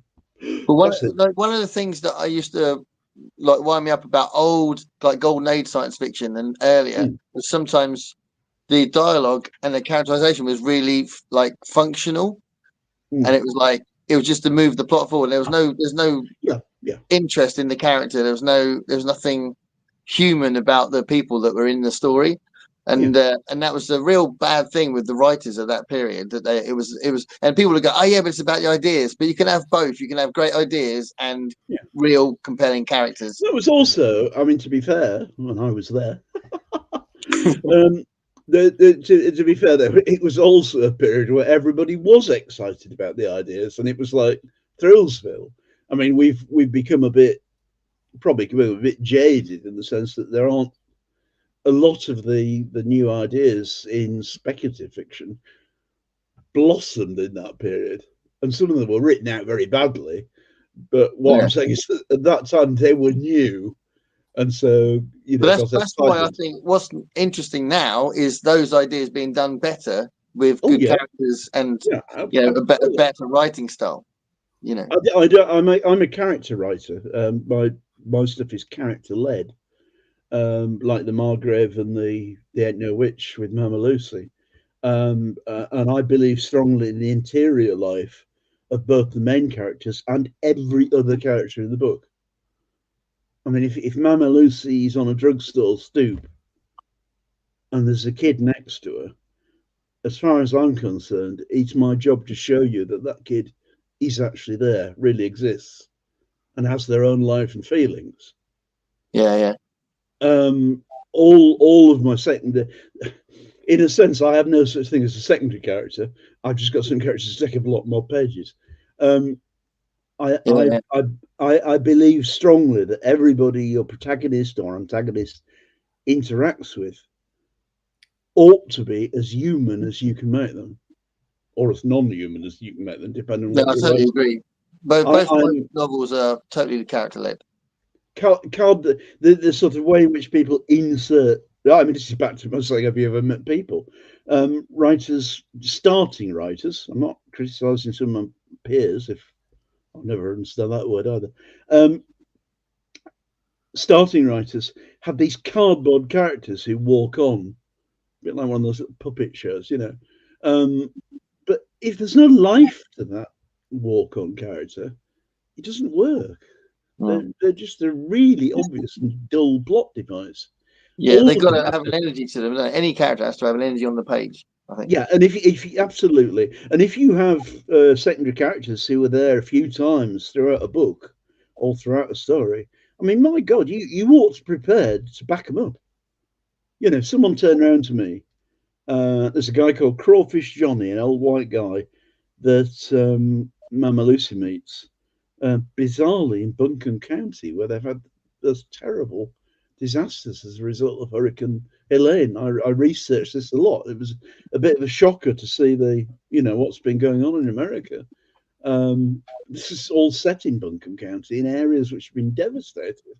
But there's a character, an old white character called Crawfish Johnny, who made a bit of money moving moonshine and tobacco amongst the different groups there. And to me, and this may sound excessive because I'm a bit like that, if a reader had said, right, well, who is this Crawfish Johnny?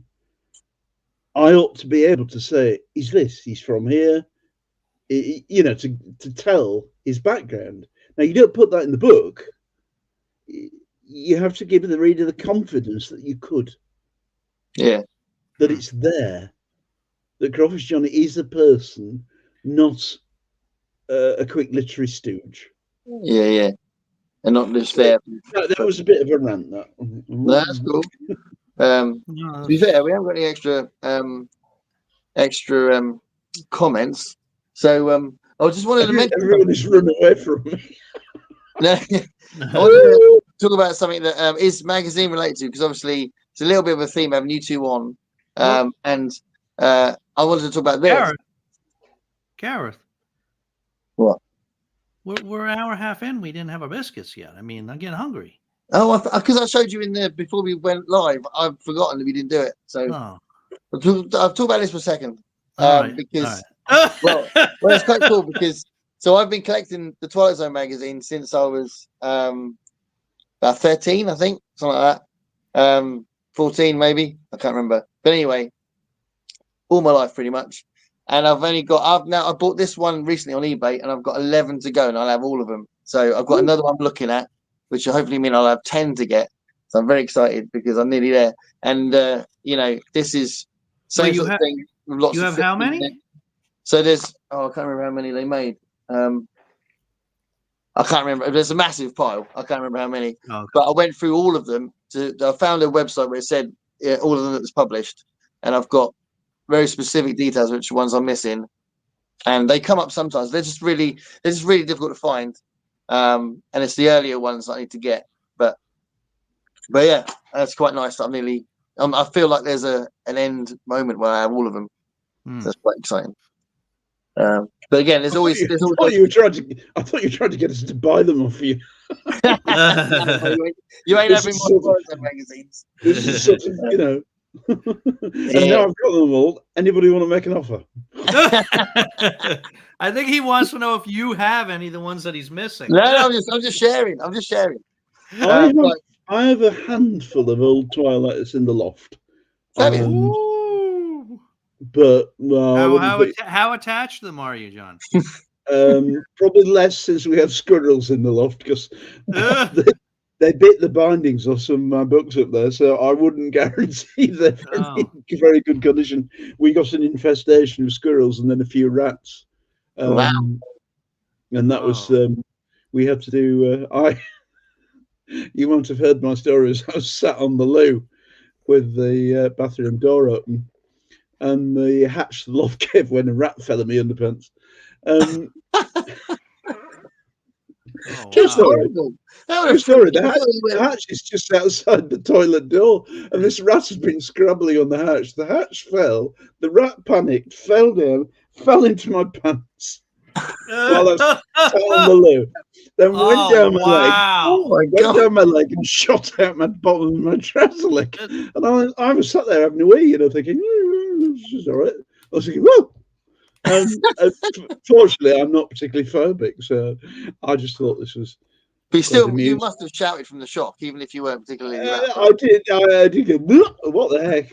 Then because I couldn't work out why rats were falling on. Well, a rat was falling on me until I realised that it just come at an angle from the loft hatch. You don't normally you don't have rats falling from the ceiling. It's not that common. So that was a bit strange. So the status of whatever we've got. He's telling that story just like, and then this other thing happened. I know. We don't even know about the squirrels yet. He's got a squirrel story. My life's a bit like that. So I'm not actually sure what state of it. What was the whole point of that? The whole point was I'm not sure what the state of my. I've got 2000 AD from the start. Oh wow! I think that's intact, but I've no idea what to do with it, and I can't be bothered to sell it. And some SF magazines from the past, a number of them, most issues of Interzone and things like this, and various other odds and sods. Some Fangorias, perhaps. Fangoria, is that right? Oh, yeah, Fangoria. Yeah. So, but if I ever go 6 months without breaking something or something falling off, I've got to go up the ladder and see if I can do something about either cleaning them up or trying to move them on. Well, if they're in good, even if they're not in good condition, and if you don't want them anymore, if I find Fangorias, I'll tell you. Fangoria. So my phone's running out of batteries on Twilight. If you find Twilight zones that are like in really good condition, Gareth will be happy to take them off your hand. It's the Twilight one you want, yes. If you find Twilight zones that are like a little worn, that are not so great anymore, like Gareth will take those off your hands as well. If you find any that are all the rats like totally ripped up and shit on and everything, Gareth will also take those off your hands. So what I found was that I had some old books, and they weren't valuable. I don't get first editions or anything, but I had some old hardback. When they used to put dust covers on things, and you got the stiff hardbacks with a sort of hard fabricy underneath, and they've eaten the glue bit, the binding bit at the back. So something, I don't know whether it's using animal products or whatever, but a number of the old books, I didn't know anything was worth a lot of money, but some of the old books they've chewed away and eaten the glue bit down the back of the binding, just underneath the cover. And I'm guessing it was made with animal products or fat or something. So there's an interesting study as well. You could write that. Something in there that's attracting them. Well, if I can get a degree on, book binding eating habits in the common rat. Dave B, do you just for a moment? Do you want to say anything? Because you've been quite quiet. I've just been waiting for my moment. I thought you might actually, stop talking for a second. I can get a word in. He did. Me and John. Dave did say that this was going to happen right in the beginning. Yeah. At least you're not dead. He's driving me to drink though. I'm going to get off in a minute because I need to get out of the bent position and do some of my stretches. Otherwise, I shall never. I'm cramped into a little corner here, and if I don't stretch out and walk about a bit, I won't be able to. I won't be able to breathe. Yeah, you I need to sort find that breathing out. useful. I've discovered that this summer that breathing. We always like to make sure our guests are breathing, so this is a priority for us. Requirement. So, can I leave the three of you to Yeah, keep Talk breathing. about you while you're gone. Yeah, sure. have a good chat about how I never shut up? Yes. and We how did a we'd rather not convention have together. rather not have him back. Thank you. That's been great. Yeah, thanks, John. It's been great having you on. Yeah. It was very And useful when we did a also- panel together at FantasyCon once, but as if I sort of lost my thread and couldn't think of anything to say, I just used to switch John on. Just like, go, John, go. It's very sad. I used to be many years ago, 40 years ago, probably. I used to also be a training officer, and I was used a lot and hired a lot because I could just stand on the stage or on a podium and just, say stuff. Yeah. I didn't really care much about the topic. But I always had Can I an just say, opinion. actually, John, that Margaret's who's here. I'll just bring her up. So Margaret is there. She just appeared. Oh, yeah. So Margaret writes historical fiction like you have. So both of your novels were set in previous periods, and she does a lot of research about those periods. And she talks quite a lot about the research she does on her channel. So yeah, you might find some of her videos on that kind of thing quite interesting. Yeah, I mean, I'd be interested, and she's welcome to get in touch. I work in time periods. I've written a novel during the Autumn of Terror in London, the Whitechapel Murderer, which hardly features him at all. That's 1886, 1888 period was when that one was set. I do late Victorian and Edwardian, some stuff in the 20s and then the 70s. So probably 3/4 of I do write contemporary weird fiction and horror, but probably 3/4 of my work is based on research into periods, very specific periods. And I try to tie it all with the events of the time and the attitudes of the time. My favorite is about 1900 to 1920. That's that period, and that's where a lot of my stories are set. There you go. I'm going to shut up now, and I shall get off and stretch my poor old. All right, awesome. Thank you, John, for being here. All right, thanks for coming, John. Pleasure. See you can talk to Dave now. He's nice, and he's not at all nitpicky or anything like that, and he doesn't make my life hell, really.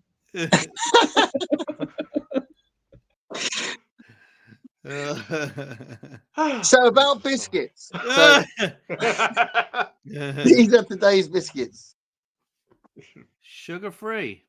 Yeah, so that, to be honest, I didn't even notice that straight away. So these were bought by my wife for me a few days ago. But the important thing is it says sweet oat biscuits, which sounds cool. Okay. But they are sugar-free biscuits. So I'll have a look. I'll try one, and I'll tell you if it's really obvious that they're not proper biscuits. Sometimes these sugar-free ones can hide it, and it actually tastes like a normal biscuit. But they look awesome. They look like oat biscuits. Dave's breaking out his to join you. Yeah. What biscuits have you got, Dave? Dave A. Same ones I showed you before. So I've got dark chocolate almond cookies. They're kind of like nice dark chocolate almond cookies. Dark chocolate almond. There you go. So this is what waiting to break. No, they got chocolate, dude. I'm sorry. They do look like your classic oat biscuit, don't they? I've been waiting to dig into this all night. How is that? Oh my god. Oh my god, good or oh my god, bad? No, you can tell that there's no sugar in them. Yeah, tastes like a packet of Sweet and Low or something. So it tastes dangerously close to your American biscuits. Oh, Oh, well, like our actual biscuits. Yeah, Biscuits, the ones really? we call biscuits. There's not a lot of sweetness in this at all. You didn't get that at the American store, did you? Yeah, oh, yeah. It's the more it's staying in your mouth, the more it's got this aftertaste of Oh God! boringness. No, there's a reason why we love sugar. You know, you don't have to eat the rest of it. That's a fail. That's Look at his face. You don't have that's to. very rare. That is rare. He's gonna keep eating it.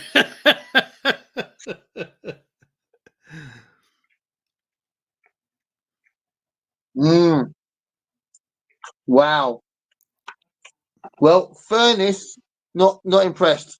So Mr. and Mrs. Furnace, do one. Taking them? Do one. All right, I'm gonna try mine because I've been waiting to try these all night. Go. So I've been that boring so far tonight that nobody's commenting at all. We got some comments. We have got a few to catch up on.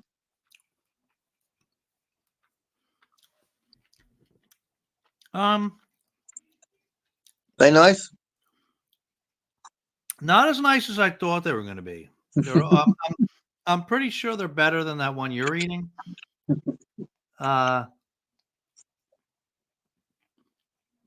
Nah, it's okay. Wow. I ran out of tea as well, so I can't even wash it down with the tea. Wow. This is a bad It's a bad moment. It's a bad biscuit night. It's a bad biscuit night. What are we going to do with that? I mean, except Dave. Dave had good. Oh, biscuits. Dave's got quadruple chocolate, 4-dimensional biscuits. Yeah, could have I love a that. bit more chocolate, to be honest, but I mean they're good. I love that. Not enough chocolate. Brian says, if I'm ever on, I'll have moon pies as my biscuit. I saw moon pies in our American shop. We got an American shop in our town centre. Oh, hey, Chris. I missed Chris there. Oh, yeah.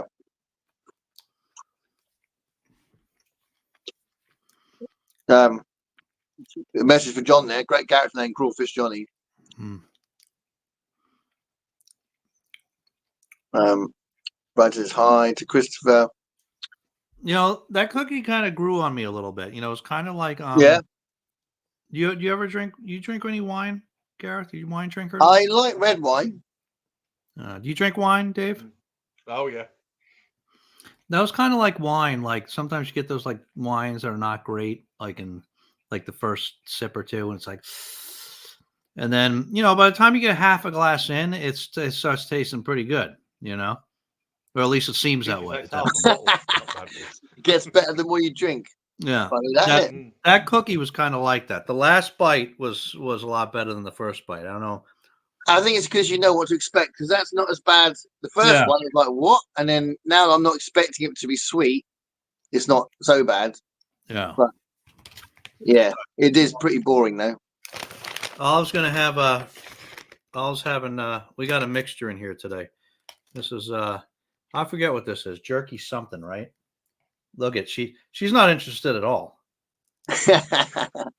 You gonna have a little of your jerky, your little jerky treat? Oh, all right, easy.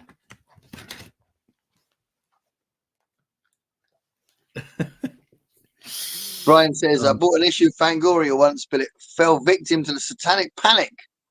Fell victim to the satanic panic? What exactly does that mean? What happened? Or maybe it means that you couldn't get them anymore because they were taken out of the shops. Maybe it was he couldn't get any more copies.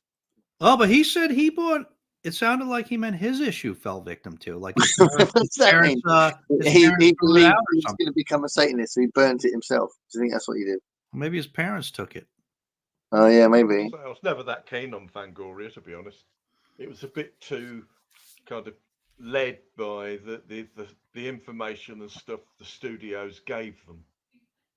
Yeah, but it was the only one that you could see in all the shops that covered that kind of thing, though. On it, it was the biggest one. Like if you happen to work in a specialist shop, you had access to better stuff. There was a magazine I'm desperately trying to remember the name of, but it was very, very small press, and it was very, very good because it was run by fans, so all their opinions were honest.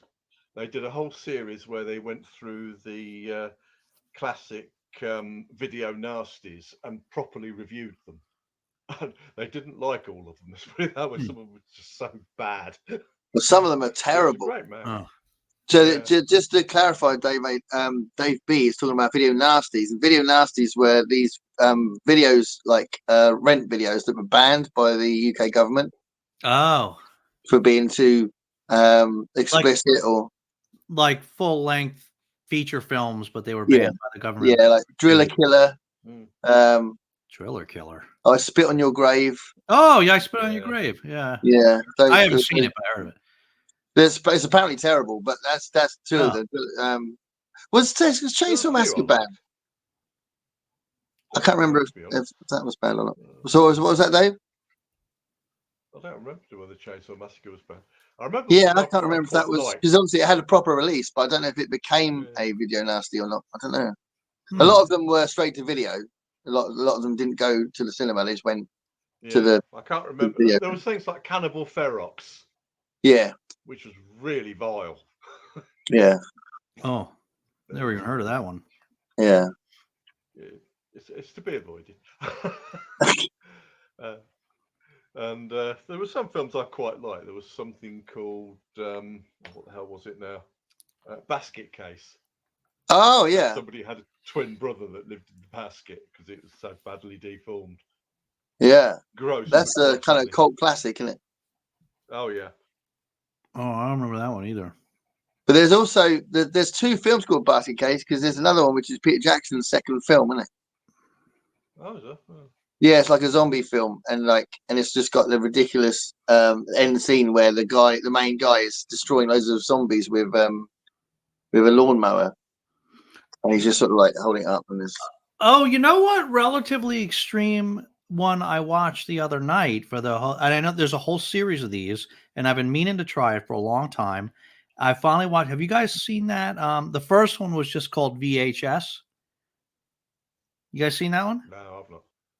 No. Oh, there's like a whole series now. They got VHS 2, VHS like 85, 95, all these. It's like 10 of them or something now. But it's like I don't tend to watch that many these days. It's like a found footage thing. Ah, yeah. So it's one of those ones where. Sorry? So I'm not a fan of found footage. Yeah, I'm normally not either. I didn't know that's what it was going to be going in, but it's like, it's like all in the context. There's like these guys that are going to steal like a videotape or something, and so there's their story, but then there's the million stories like embedded in that story. Like there's all these different videotapes that they're finding, and they're all these like weird sort of like sci-fi like horror sort of, and they're all like they're not all sci-fi, but some are, but they're all horror, and they're all pretty graphic. It's violent, different things that happens in these different VCR tapes that they're watching. Yeah, it was all right actually. I mean, that's what I was expecting. But it was okay. Yeah. I mean, those kind of films, they're just sort of like a bit of fluff in it. You just sort of watch it for the thrills or whatever, and you can sort of pass the time. They're not deep, are they? They're just. Oh no, they're not deep, but they're just a bit of fun. Both in books and films, my tastes tend to be towards decent supernatural horror. I don't do slashers. Slashers just bore me to death. A bunch of young people gather together in a house, and you're waiting for them to get killed. You think, please kill them, because that's so awful. I can't be doing with that stuff at all. And zombies bore me spitless. They really do. What? Yeah. We love zombies. So tedious. What? Did you invite him on the show, Gareth? Who invited him? Who invited him? Yeah. I know. I'm gonna do. Is it? Yeah. I haven't done it yet. I'm gonna do another Walking Dead video soon. And clearly, Dave, you won't be interested in that one. Oh, so the last zombie film I really liked was the original Night of the Living Dead. Yeah, that was great. I love the original. Yeah, it was great. Oh God! But since then, no, I can't be doing with them at all. Boring. I love zombies.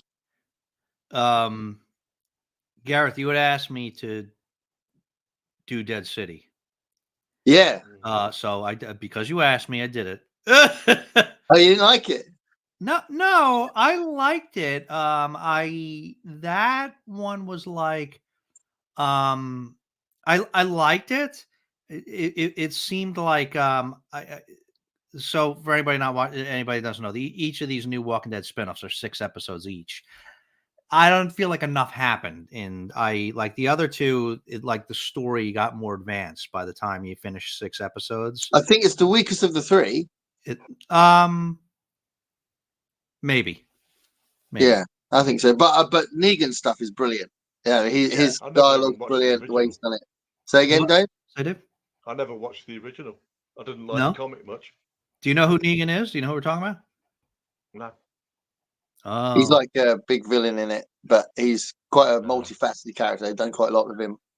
And he's really he's really what you're watching in this new one, really. I mean, Maggie is interesting, but she's there for Negan, really, as far as the viewer goes. But yeah, I'm glad you watched I it. did like iZombie. iZombie Yeah, I has a liked that. comedy That in was it. Is great that fun. comedy? that's a Yeah. comedy. Yeah. You liked iZombie? Yeah, that was great. Yeah. First time I've ever seen a cute zombie. Yeah. I haven't seen it all. That's one of those. I watched some of it. I think it was when Olive's sister came home. I think that was before Olive's time. I think it was Olive's sister came home, and when they're like a puppy, you're like stuck on the couch for like hours. You know what I mean? And so, I think that's when I watched a lot of iZombie. But there are seasons. Is it worth, Dave? Is it worth watching like all the way through? I think so. Yeah, I think it's good fun. Okay. Yeah, because I only watched like, I don't know, a season and a half or something like that. And I enjoyed it. It's just, it's like everything else. You just like, you only got so much time and it kind of fell by the wayside. But that's a very different kind of a zombie show. Oh, We're I'll tell you looking at what, a kind Dave. of- Go on. Go ahead, finish. Well, I was just going to say this is slightly different, but I was watching. I think the channel's called Bookborn. I watch her a lot. I think she's amazing, but she just randomly mentioned Lost. Oh yeah. Oh I yeah. was like, "What?" And she was saying that she was kind of a bit ashamed to admit she really liked it. But she was Really? talking I about- loved yeah, it until it went off at the end. yeah. Exactly. I really don't like the last season, but do you like all of it? Don't you like Dave A? You like all of it? No, I didn't like the end. Oh right, yeah. So I think for me, and there's a lot I haven't been exposed to, but just in terms of what I've been exposed to, that show will go down as, if not probably by the time I die, as one of the greatest shows of my life, and it will also go down as one of the worst endings of my life. yeah. You Because know? it's not for me. It's not just the last episode. I just think the last season was completely Yes. pointless. Oh yeah. It went, Yeah. And up to that point, it they was admitted incredible. that what they did was they didn't know where it was going, so they started making it up as they went along. Yeah, Basically wrote themselves into a mess. yeah. But Dave, that the frustrating part is they should have known where it was going, because they had 3 years to plan. They knew where the end was 3 years in advance. But what they used to say, owed us more than that. Yeah. Dedicated viewers, they owed us something better. They said what they did when they used to plan the season out. They knew where it was beginning. They knew how it was going to end, and then they used to fill in the bits in between as they're going. Yeah. So it's like, okay, well, if you've written the ending as you've been going along, each season you've done that. Why the hell did you do that last season? Because it goes so off the rails, and it just completely, like you said, like Dave B just said, it just becomes a mess because they've added so much that is unrelated and so many threads that are quite random that they can't put it together. Yeah. And then in the end, it just ends up with things. They'd end up doing spectacular things like moving the island, which you don't have. It's almost to distract you from the fact there's other things they haven't explained. Yeah. Spoilers. Yeah. Well, it would have been better if they'd just not done the last season and left us hanging. Yeah, gone down as an absolute classic then, but last season, especially the very, very end, kind of ruined it for me. It'll be a long time before I even want to watch the early ones again. Well, I recently, because my son wants to watch it, we watched it again relatively recently, a few years ago, and the early seasons are amazing. absolutely amazing. Yeah. So I think it's, you know, if you remember that, it's like, well, actually, you got to praise that, but it's awful ending. And like you said, if they ended, spoilers, if they ended at the moment when the bomb went off, that would have been amazing. Because that was their attempt. What was her name? I can't remember the name, but it was her attempt to reset the button, wasn't it? To reset everything by blowing up that thing. So I am watching at the moment, quite avidly. And it's been shown on Legend, Twilight Zone. Yeah, He's doing that on purpose. He knows he's going to get you going. Twilight Zone. Started at the start of season 3, I think, and then they just started repeating season 1 again, alternating with season 3. And Your I'm first also 3 watching seasons are the best seasons. Yeah, I'm also watching The Outer Limits and One Step Beyond. Yeah, they One the Step limits are on. Beyond. While they weren't as good as the Twilight Zone, I would say that a good episode of The Outer Limits or One Step Beyond is better than the worst episodes of Twilight Zone. Yeah, because we know how bad Twilight Zone could be when they really put their mind to it. yeah. Well, yeah. I mean, I have in my videos, because I've done all of them now, so they're scheduled to go up. I haven't very often said there's a bad episode, but the last part of my, like part 25 or something of my Twilight Zone breakdown, it ends really badly with 3. It ends with 3 bad episodes where I literally go, well, the whole series ended with 3 episodes that were just bad. It's just bad. So yeah, it's a bit of a shame. One of them that god awful story Jezebel. Because that was no, being really bad. I think that's too slow and too long. Yeah. And it's too whimsical, but there's a little bit of a charm about it as well, I thought. So it's a bit, I didn't think it was terrible, but it was definitely a weak one, I think. There was one in season 3 I particularly hated, but I think I've actually put the details out of my mind because it was that bad. So I couldn't even tell you which one it was or what it was about anymore. There's one of the really bad ones in season 5. It's called the Black Leather Jackets. And it's there's 3 aliens appear to on motorbikes in black leather jackets, and it's clearly some kind of reference to bikers being like a new sort of social problem, social menace. And there's especially an alien takeover done by this, but nothing happens. It's a completely pointless episode. It's really badly written. There's no beginning, middle, and end. It's just like they turn up and then it ends, you know. So good job that wasn't in season 4 when they were an hour long. But yeah, no, that's cool. I'd like to know some of your favorites. So once you've seen it for a bit, send me a message about what your favorites are. I'd love to know. I watched one of the all-time classics the other week, which was the. I never remember the title, but you know the one. It's about the kid that develops this amazing power. He can do anything. It's a Good Life. Was it? Yes, the one. It's a Good Life.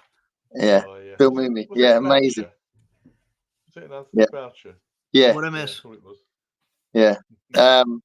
Well, David just saying that he's just seen It's a Good Life, which is an amazing episode. Oh yeah. Yeah. I mean, I've seen them all like 40 years ago, but I mean, yeah, it's nice to watch some of them again. Yeah. Julie's not quite so keen. I mean, she's not really into this old black and white stuff. But... What were the 3? No, go ahead. Catch up. No, go on. I was just going to ask what were unless you don't want to like reveal them yet, what those 3 really bad ones were. The 3 bad ones at the end. There was one called The Bewitching Pool. I think that's one of them. Although I might have said it wasn't. I don't know. I definitely Black Leather Jackets is bad. There's one called Come Wander With Me, which again nothing happens. It's so bad. And there's another one that's I can't remember what the other one's called. I don't think it's The Bewitching Pool, but I don't think that was that good anyway. But yeah, it's just a really flat ending for such a great series. Yeah. You know, the last 3 that they made were just bad. And I was quite forgiving on some of the ones that a lot of people say were bad. But that was terrible. Let's see what these comments are like. The Satanic Panic incinerated my old D&D books as well. Yeah, that was wasn't it? Yeah. So it must have been a parent thing, I guess. Maybe bookish. Brian's gonna Yeah, I saved those, but my grandmother got to my Fangoria, so it was. Oh no, that's awful. So, Diane, I appreciate you sharing the information about your Occult magazine. Yeah, it's very cool that we've been able to do this, isn't it? So, like, hopefully, people might have been inspired. MJ, I don't know if you're still here, but it might be sensible, but they're awful. So screw that. I want to enjoy my life, but I appreciate it. It's been a bit of a thing, actually. This week, there's been lots of conversations and lots of serious talk about the diabetes thing. So, yeah, it's quite, to be fair, MJ saying good on you, buddy, is a very friendly version of what my wife's been telling me. Well, you have to be careful. The last time I had my diabetic eye screening, I got told that it was starting to affect the blood vessels at the back of my eyes. It's not affecting my eyesight yet, but if I don't keep a control of it, it will start screwing with my eyesight, which is not something you want. No, I've got a eye screening on the 14th. So yeah, no, it is serious. I mean, literally not these, but biscuits in general is like my biggest pleasure. So it's a horrible thing. I don't really have a sweet tooth that much, so it Yeah, doesn't bother that's me. good. It does help. I do miss packets of digestives and ginger nuts. I mean, yeah, these ones I've got here, they're quite nice, chocolatey, but I'd rather the chocolate was dark, not milk chocolate, and they're a bit too sweet for me. Well, dark chocolate's better for you, isn't it? Dark chocolate's better for a diabetic. Yeah. I like dark chocolate. Christopher says, I'm a latecomer. Will you please remind me the best place to order? Oh, here we go. So, how's the best way to get? Go on. If you're in America, Amazon's really your only choice. If you're in the UK, contact me because I can sell you them cheaper than you'd get them off of Amazon, and I still make more money per copy. Right. So if you send me America, the best, you're stuck with Amazon. So is it your email, the Cat Haven email address? It's best to use the Occult Detective one. This is Occult Detective Magazine, all one word, @gmail.com. Right. The Occult Detective Magazine @gmail.com, and I'll put it in the link in the description for the show as well. As far as early put it there in case anybody wants to pause. Well, yeah, you'd have to be full screen for that to be worth anybody's effort. They just need to pause. There it is. Yeah. Yeah, but it's tiny. I can't read that. I don't know how to do the full screen thing. Yeah. No, not you. I mean, when they can play back the video, Yeah. Oh yes, that was more. I thought that was the last. I thought that was the last comment. Loads. So Diane says moon pies are epic, and then Brian says which moon pies flavor is your favorite? Is banana moon pies. I have to look that up. I like banana flavored things. Apparently, bananas are very bad for diabetics as well. Really? Yeah. I haven't told my wife this. She doesn't watch them because I was lacking in electrolytes. Well, that's the thing. Some of these things give you other things. That's the problem, isn't it? Yeah. Bananas are good for you in general. But apparently, there's a lot of sugar in bananas and grapefruits, apparently. The good news is for us diabetics who are on metformin, they've discovered that metformin is good for a lot of things. Oh, really? Yeah. So if you're on metformin, it's very helpful. Oh, wow. Well, tell you what. One of the things, the conversations this week is that I'm not taking my medicine properly, so I'll get back on that metformin. If it's good for you. I have problems because my eating habits are really unregimented. Like, I tend not to go to bed till about 3 or 4 in the morning. I get up at about 11, and sometimes it's 5 o'clock before I've even eaten breakfast. Oh. Yeah. But I'm now on the slow release ones, which I take 2 a day. Staccato, which is basically metformin with a sort of layer around it, so it releases it slowly. So I take one with my first meal of the day, and I take one sometime around 6 hours later. In theory, sometimes it's not quite that long. But yeah. So Grandma took his magazine. So it's the Satanic Panic thing. My grandma would have borrowed my magazines and read them. Brilliant. Somebody's going to explain the Satanic Panic of the 80s. All I remember is something about Geraldo. Well, it's that idea that everyone thought people were going to become Satanists from the culture, and it's all that stuff. Sounds getting weird now. It comes in and out. My sound, does it? Back to normal. Yeah. Yeah, it goes back to normal, then it goes back out again. Out getting food. Oh, well, my phone is on 5%, so 6%. So I don't know how long my phone's going to last. I'm on 39. I'm all right. We can kick up. Well, one of the things that I was a bit worried about with today, this is the first episode. I think. Do you remember me saying this in the chat, Dave? That this is the first time I'm testing my phone after it got wet, and I had it in rice. Oh yeah. To try, and I was worried that it might have been some sort of long-term effect. I mean, my sound has been an issue, hasn't it, since for a long time. But the battery might be worse than it was. I don't know. It did a weird double somersault into a cup of tea.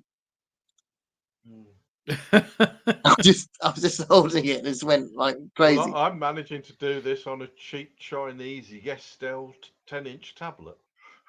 It is a piece of crap, but I mean, it seems to be working all right for this. Yeah. I don't have a smartphone. No. I have a dumb phone. I do mine on my laptop. Well, I used to do. My laptop is knackered. I don't know what's wrong with the connection's awful. It drops connections all the time. It needs to be replaced. In fact, it will be soon.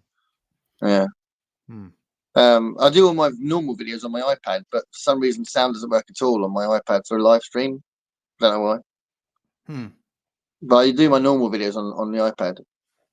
I can't afford my iPhone. Oh, third film. Sorry, Brian. Brian, the second was the Meet the Feebles. Of course it was. Yeah, the third. That was his third film. Peter Jackson's early films are pretty extreme. And Meet the Feebles was a Muppet piss take where they were having sex and doing all sorts. It's quite a rude Muppet film. But the Brain Dead or Dead or Alive is an alternative title. Yeah. Yeah, MJ's gone. So she says, "Great to see you, Dave." So that was cool. That's nice. There were two Satanic Panics, one in the 80s, by rumors of drug use and suicide tied to D&D and the rise of metal. The other was a later set off by murders blamed on Satanists. Yeah. But I grew up in East Texas, so there was an almost constant Satanic Panic. Yeah. 80s Geraldo. You brightened up my life. Yeah, he was huge, wasn't he, over there? Geraldo? Yeah. There's Nicole. Hey, Nicole. Nicole's coming on soon, isn't she? She's going to be one of our guests soon. Yep. So the next one. Awesome. We should take bets on whether Margaret gets back with our food. I think it's really interesting that all of Margaret's shows are live streams, aren't they? All of her videos are live streams. Yeah. I think that's really clever. Really interesting. Yeah. She will, Brian. We haven't had Al come in yet, have we? Big Al. He usually comes and says hello. No. This is really the only live stream I've ever got around to watching. The problem is they all last for hours, and there are only that many hours in the day to do things. Well, our ones are way too long, but there we are. That's one thing. Oh, no, they're all long enough. We're not gonna. That's not gonna happen tonight, though, because Garrett's phone's almost out of power. My phone's not letting us do that. Yeah. I'm all right for hours yet. We could just keep going with it. So. Okay. Oh, made it. Oh, she made it. She's back. Margaret's back. What food did you get? Yeah. How you know, this is a food. This is a cooking. Yeah, we need to find Margaret. You need to tell us what food you got, and if you got any biscuits. Last biscuit. Last one. Then zoom in to see information. Yeah. So that's about the address.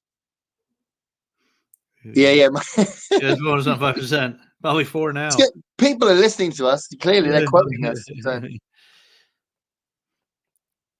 What sales? That's cool. Comments.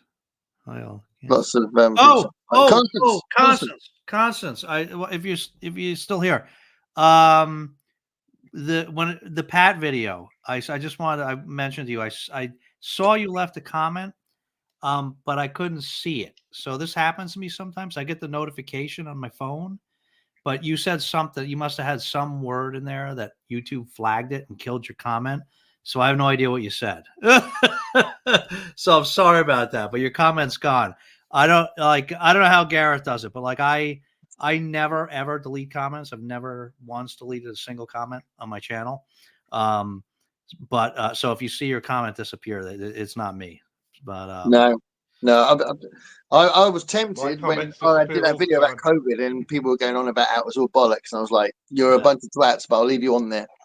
You know. Yeah. Can I just say, I've just finished that biscuit. It's like a cross between a biscuit and a stone. Oh my god, it's the weirdest taste. A biscuit and a stone. I live near a beach. I can easily go down and eat a pebble if I want to. So Margaret said she went Thai food. So that's pretty cool. Not the best. Oh, I like Thai food. Yeah. Did you get some Thai iced tea with that? That's my favorite. You never know until you try it. I've got apparently a really cool Thai restaurant down the road that I keep saying to my mate I work with that we're going to go there because he's you gotta go try it. He's the guy that I'm going to Croatia with in April. Oh, okay. Yeah. You like spicy stuff? Yeah, I like spicy stuff. You got to get to the Thai place. I had quite a spicy pizza tonight, actually, for dinner. It was and my wife bought it for me. It was sweet chili chicken flavor pizza. And it was quite spicy. What was that book you just had there, Dave? What that? The book you were just holding. Well, this. Yeah, what's that? It's the program guide to the Innsmouth Literary Festival, which is where I was on Saturday. Oh, tell us about that. In the UK. We were. Oh, I know, because you were on Jules's video, weren't you? Yeah. Yes, I was quite surprised that Jules came down, but did a few swaps with Dorset Bob. Yeah. I've got all my recent acquisitions all laid out here, thinking he's going to ask me what books I've got recently, and nobody has. Hey, Dave, what books you got recently? Well, what did I pick up at the Innsmouth Literary Festival? That's Occult Detective related. And Afterward the Dark by Basil Copper, Arkham House, and it's about is it a Silver John one? Can't remember now. I think it is. Oh no, it's a short story collection. Okay. That wouldn't be Silver John. It's not right. This didn't come from the literary festival, but I just happened to have one handy, and it's worth mentioning that this is about the third book in the Laundry series by Charles Stross. Yeah, he was there, wasn't he? Occult Detective. Oh yeah. I thought he was sci-fi. He's done a lot of different stuff. This is kind of about a strange government team that investigating that kind of stuff. It's quite humorous. Yes, Bob Howard is an IT specialist and field agent for the Laundry, the branch of Her Majesty's Secret Service that deals with occult threats. Overworked and underpaid, Bob is used to his two jobs, overflowing from a strict 9 to 5. And since his wife Mo has a very similar job description, he understands that work will sometimes follow her home too. But when work involves zombie assassins and minions of a mad god's cult, he realizes things are spinning out of control. These are great. These are great fun. Highly recommended. Cool. Margaret just said that it was in Bedford. Was it in Bedford? Yeah. That's not that far away from me. Where's that? Well, I'm sure I told you about it ages ago, but yeah, a one-day thing in Bedford. It'll be on next year. Yeah, the first book in this series is called The Atrocity Archives. Well, did you tell him in an email or a message? It would have been an email. Probably. Yeah, so the thing you have to, if you haven't learned this about Gareth yet, the thing with him is you have to. Now, yeah. Yeah, you can only count on him reading like 1 out of every 3 emails or miss. Like I'm And if it's a actually long email, he glances through when it. I Voxer him, well, that's how we text since we're across the Atlantic. And this is true. I've never told Gareth this before, but this is true, Gareth. I've adapted how I message you actually, and Really? I will actually now. I have learned to only message you like if I have an inquiry, because we're always asking each other stuff. I will only message you one question at a time now, and I won't message you the next one until you respond to that, because I know I won't get answers to multiple things. Yeah, no, you're right. That's I have this habit of I do it with comments as well as emails, but they're usually about 5 or 6 long paragraphs long. Yeah. And I've learned that he will have glanced through them at best. And so you just I always read it properly, have to learn that he afterwards. doesn't mean it. He doesn't mean it. Yeah, I'll read it properly, but when I'm replying, I'll only reply to one bit of it, or I'll go. I need to reply. What happened there? He's fallen over.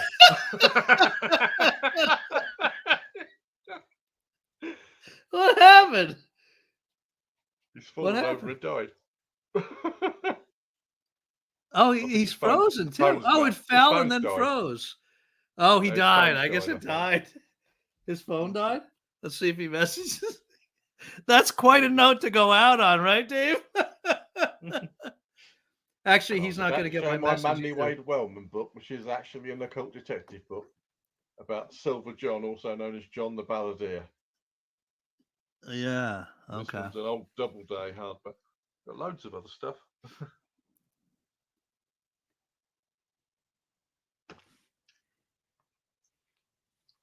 What else you got there?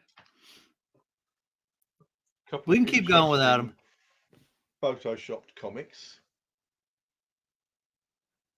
Cthulhu and Spider Island? Is that what it says? Of Spider Island? Yeah, Cthulhu of Spider Island? Cthulhu of Spider Island. Okay. This guy is going to be possibly doing some artwork for us. So it's all digital, but it's very, very good. Really okay. Nice. What else did I get? I've been picking up these. I've been meaning to get these. Oh, yeah. I saw Michael K. Vaughan talking about those. Yeah. Those look good. Yeah, the third one. I think I'm getting the third one on Monday. I think that's when it'll come out. It's just been released. I've got a couple of those. Have you read any of them so far, the series? Not yet, no. I just got them all. This is interesting. The Strand Magazine murder. Sherlock Holmes Consulting Detective Volume 20, featuring the Strand Magazine murder by I.A. Watson. Good friend of mine, Ian Watson. Very, very good writer. Okay. He's not to be confused with Ian Watson, the science fiction writer, who's very well known. Okay. But this series has been running from Airship 27, a new pulp publisher in the States, for ages. And this is the special edition that's done more or less in the size and style of the Strand magazine with double columns. Okay. You can get the standard edition for about the same price. Okay. But Ian's very, very, very good writer, and he's very quick. And where is it now? He has written several volumes of Vinny DeSoff, Jobbing Occultist, which is his occult detective series. Taxis. Okay. And I've been recommending these for ages. This is the third volume of stories. He also appears in several issues of the magazine. Oh, okay. Printing of the stories, but this is really good stuff. It's very funny. Cool.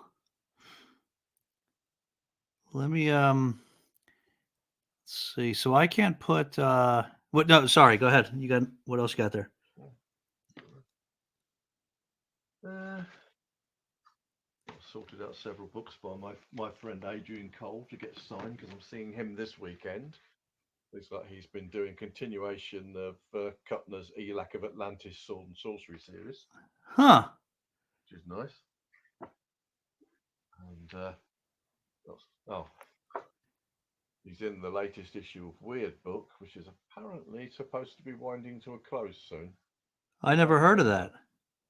Oh God, it started way back when by a guy called W. Paul Ganley. He used to publish it, and he stopped at about number 30. It was kind of filling in the void that had been left by Weird Tales before Weird Tales new versions started coming out.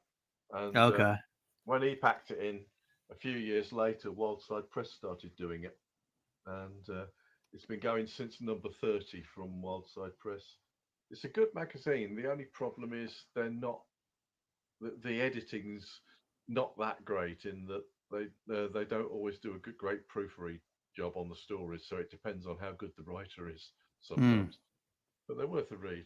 I mean, the editing as far as the choice of stories goes is great, but whoever John Betancourt gets to do the proofreading doesn't do a great job. Another Adrian Cole novella that's just come out. I know nothing about it, but I've known Adrian since the 80s. And one of the reasons for the meeting we're having in Birmingham in the UK on Saturday is that it's Adrian's 75th birthday. And he's also got a series of adventures set in Rome. Oh, wow. Which is the fantasy series set in Rome. Yeah. The annoying thing is, these are Amazon hardbacks. And the annoying thing is, the publisher has decided they're not doing the third one, and it's coming out from a different publisher. So it's not going to match. It's really irritating. Well, sometimes even from the same publisher, they don't match. Yeah. Well, this is, a lot of problems do come from publishers being or going out of business without telling people and things like that. I know Willie Meikle, another writer friend of mine who does a lot of occult detective stuff. We've featured his stories.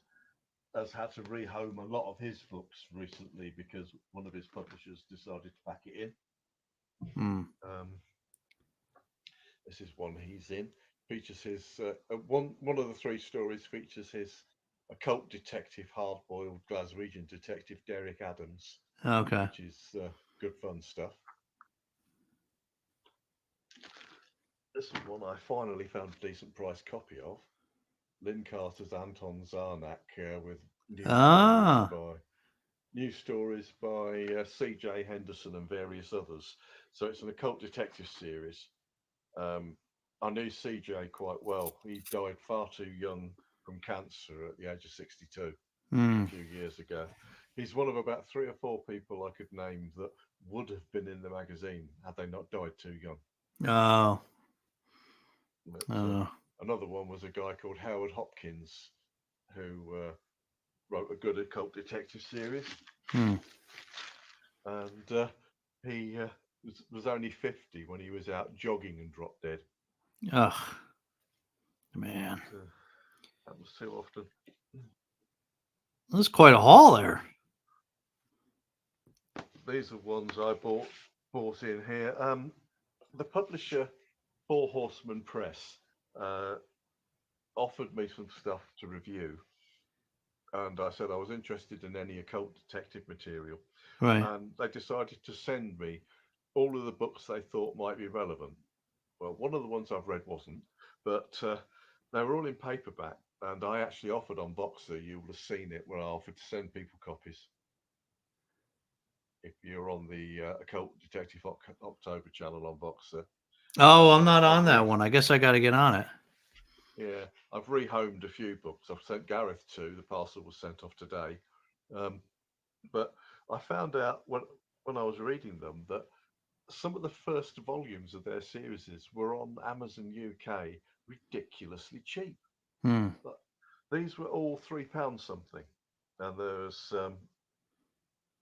this one, which is the most bizarre concept, Waking Up Dead, where this woman who was a cop gets killed in the line of duty, and in the afterlife ends up working for the police department there, where they police hauntings to make sure that too much information doesn't get filtered down to the living.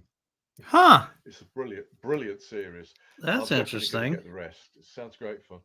But yeah, I passed on the paperback to somebody, and I can't remember which one I sent it to now. It was probably Deb's Rayner, Oh, okay. possibly. Yeah. I've already reviewed this for the magazine, so she'll review it for YouTube. But it was a good one. I'm going to get the rest of that series. Then there was this one, which I haven't read, which is Journey into Hell by Joe Davison, which is apparently very Dresdenish. Okay. A bit like, hopefully better than Jim Butcher, because he's not that good in my opinion. But they're all right. I haven't read him yet. I was thinking, I don't know, I got so much for October lined up, but I did. Yeah, I had recently picked this up, so this is was going to try this first one maybe this October. But yeah, a lot of people were reading them last year, and it's a bit too urban fantasy for my taste. Well, this probably is as well, but I like my Occult Detectives to be working in a world where most people don't believe in it, not a world where everybody knows about it. Oh, okay. And I don't think the Dresdens are quite that. I mean, I've only ever watched a TV series. My partner Jilly read the first 6 and got bored with them, but I heard recently in somebody else's video that they get better after book 6. Okay. Huh. Which is interesting. This was one of the ones that didn't count in the end. This one, really interesting thing. A guy goes back to his hometown to visit, and all of a sudden the skies go orange and strange things start happening, and cars don't work and electricity doesn't work, and it was getting really scary. And I thought to myself when I was reading it, the paperback was 200 pages, and I thought, if Stephen King wrote this, it'd be at least 800 pages. Then I remembered it's number 1 of the series, big one on the spine. You get 3 people's point of view on the first story, on the what's happening, and the next volume is going to give you more people's points of view. And I thought, how long is it going to run for? And is he ever going to actually advance the story? And we're just going to get getting the same stuff from other people's points of view. But it is actually very, very good. So I'm going to get the second volume just to find out what happens. But if the story doesn't advance any further, I'm going to be a bit disappointed. Yeah. I need to go a bit, not just tell me what other people did during the same events. That's just silly. So I just noticed Gareth. So Gareth just put some comments in here. He said, "Hello, everyone. I'm on my PC charging my phone again. Might be back. Hopefully Dave can see this message. Thanks, guys, for tuning in. Gutted that my phone died. Tried to get back in. Oh, that's all right, Gareth. I think we got it. Let me just try to I don't know when this. I don't have any control, so I don't know when this will kick out. Oh, here he is. Yeah, I've only got 2% on the phone now. Okay. So clearly, interesting stuff like that. next time we do a session, I'm going to. No sound on. I haven't got no sound. Can you hear me? Oh, I can hear you. I guess Dave can't hear you. No, don't tell me I've got to go out and back in again. Yeah. Before I can hear him. You should probably catch up on these comments, Gareth, before your phone dies again there. So I was going to say next time I'm going to charge while we're doing it, and that might make it last longer. So hold on.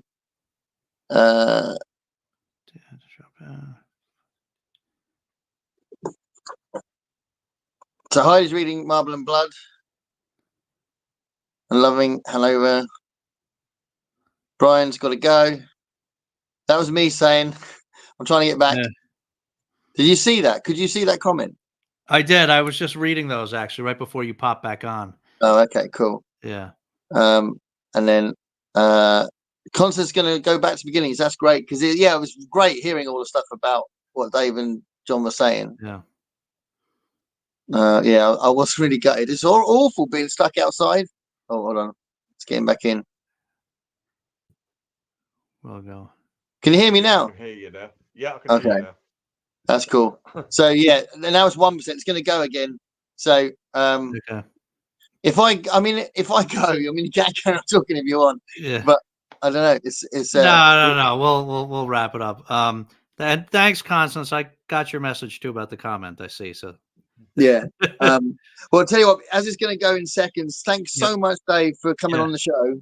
Yeah, thank you, Dave. This is great. This was great. We'll do it again. And you've been so generous with the advice about what to read in the Voxer chat, and like you're sending out books and stuff. And obviously, you know, you're an absolutely lovely guy, and it's great to chat to in person.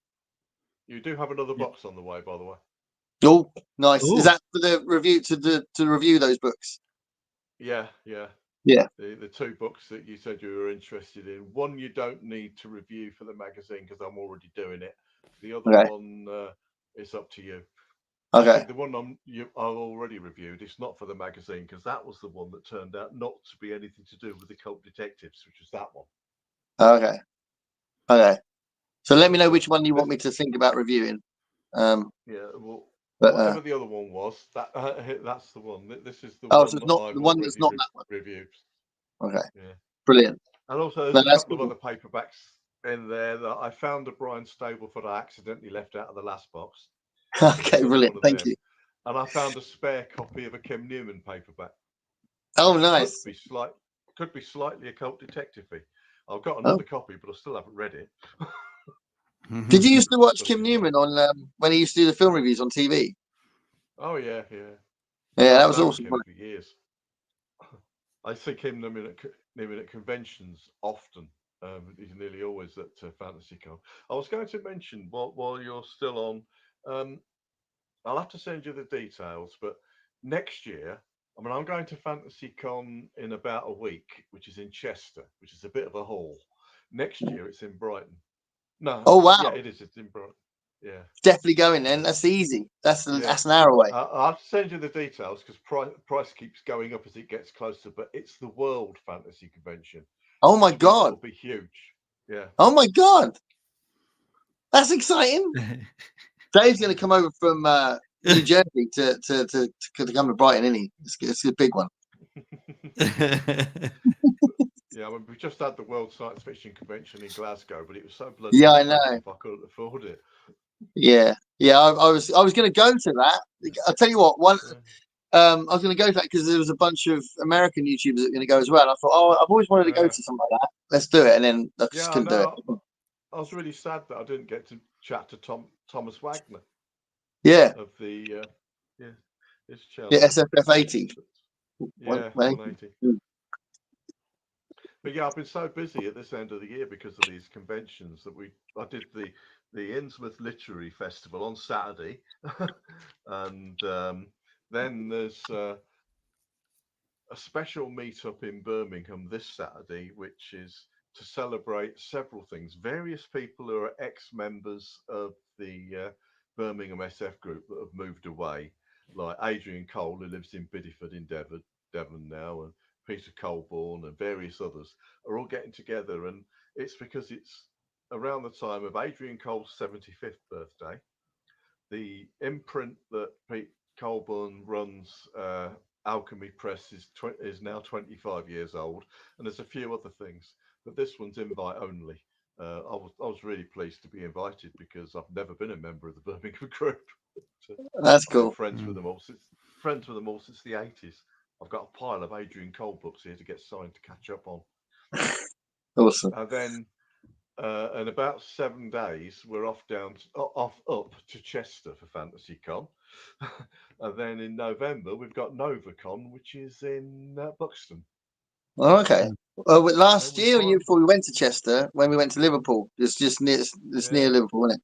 On the way back. Yeah. And Chester's really nice. I really like Chester. It's a nice place. Yeah, the only problem is going to be parking, I think, because I don't think the hotel or the convention, well, the hotel where the convention is at, or the place we're staying, which is down the road and cheaper, have actual parking. So we're going to have to find somewhere to park. Tony fell off again. I think he's about to go. Yep, it's gone. That's our cue, Dave. I'll probably keep your jelly awake anyway. All right. Well, listen, thank you, everybody. It's good night. I see everybody saying good night. Thank you. I can't control the comments. So, but thanks, everybody, for coming out as always. So Thanks so much for coming, Dave. This was a great time. We definitely got to do this again. Oh, we will. We will. All right. All right. Bye, everybody. Catch you next time.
So I just thought I'd say thanks for watching, and I don't think it's Olive that reads the smut.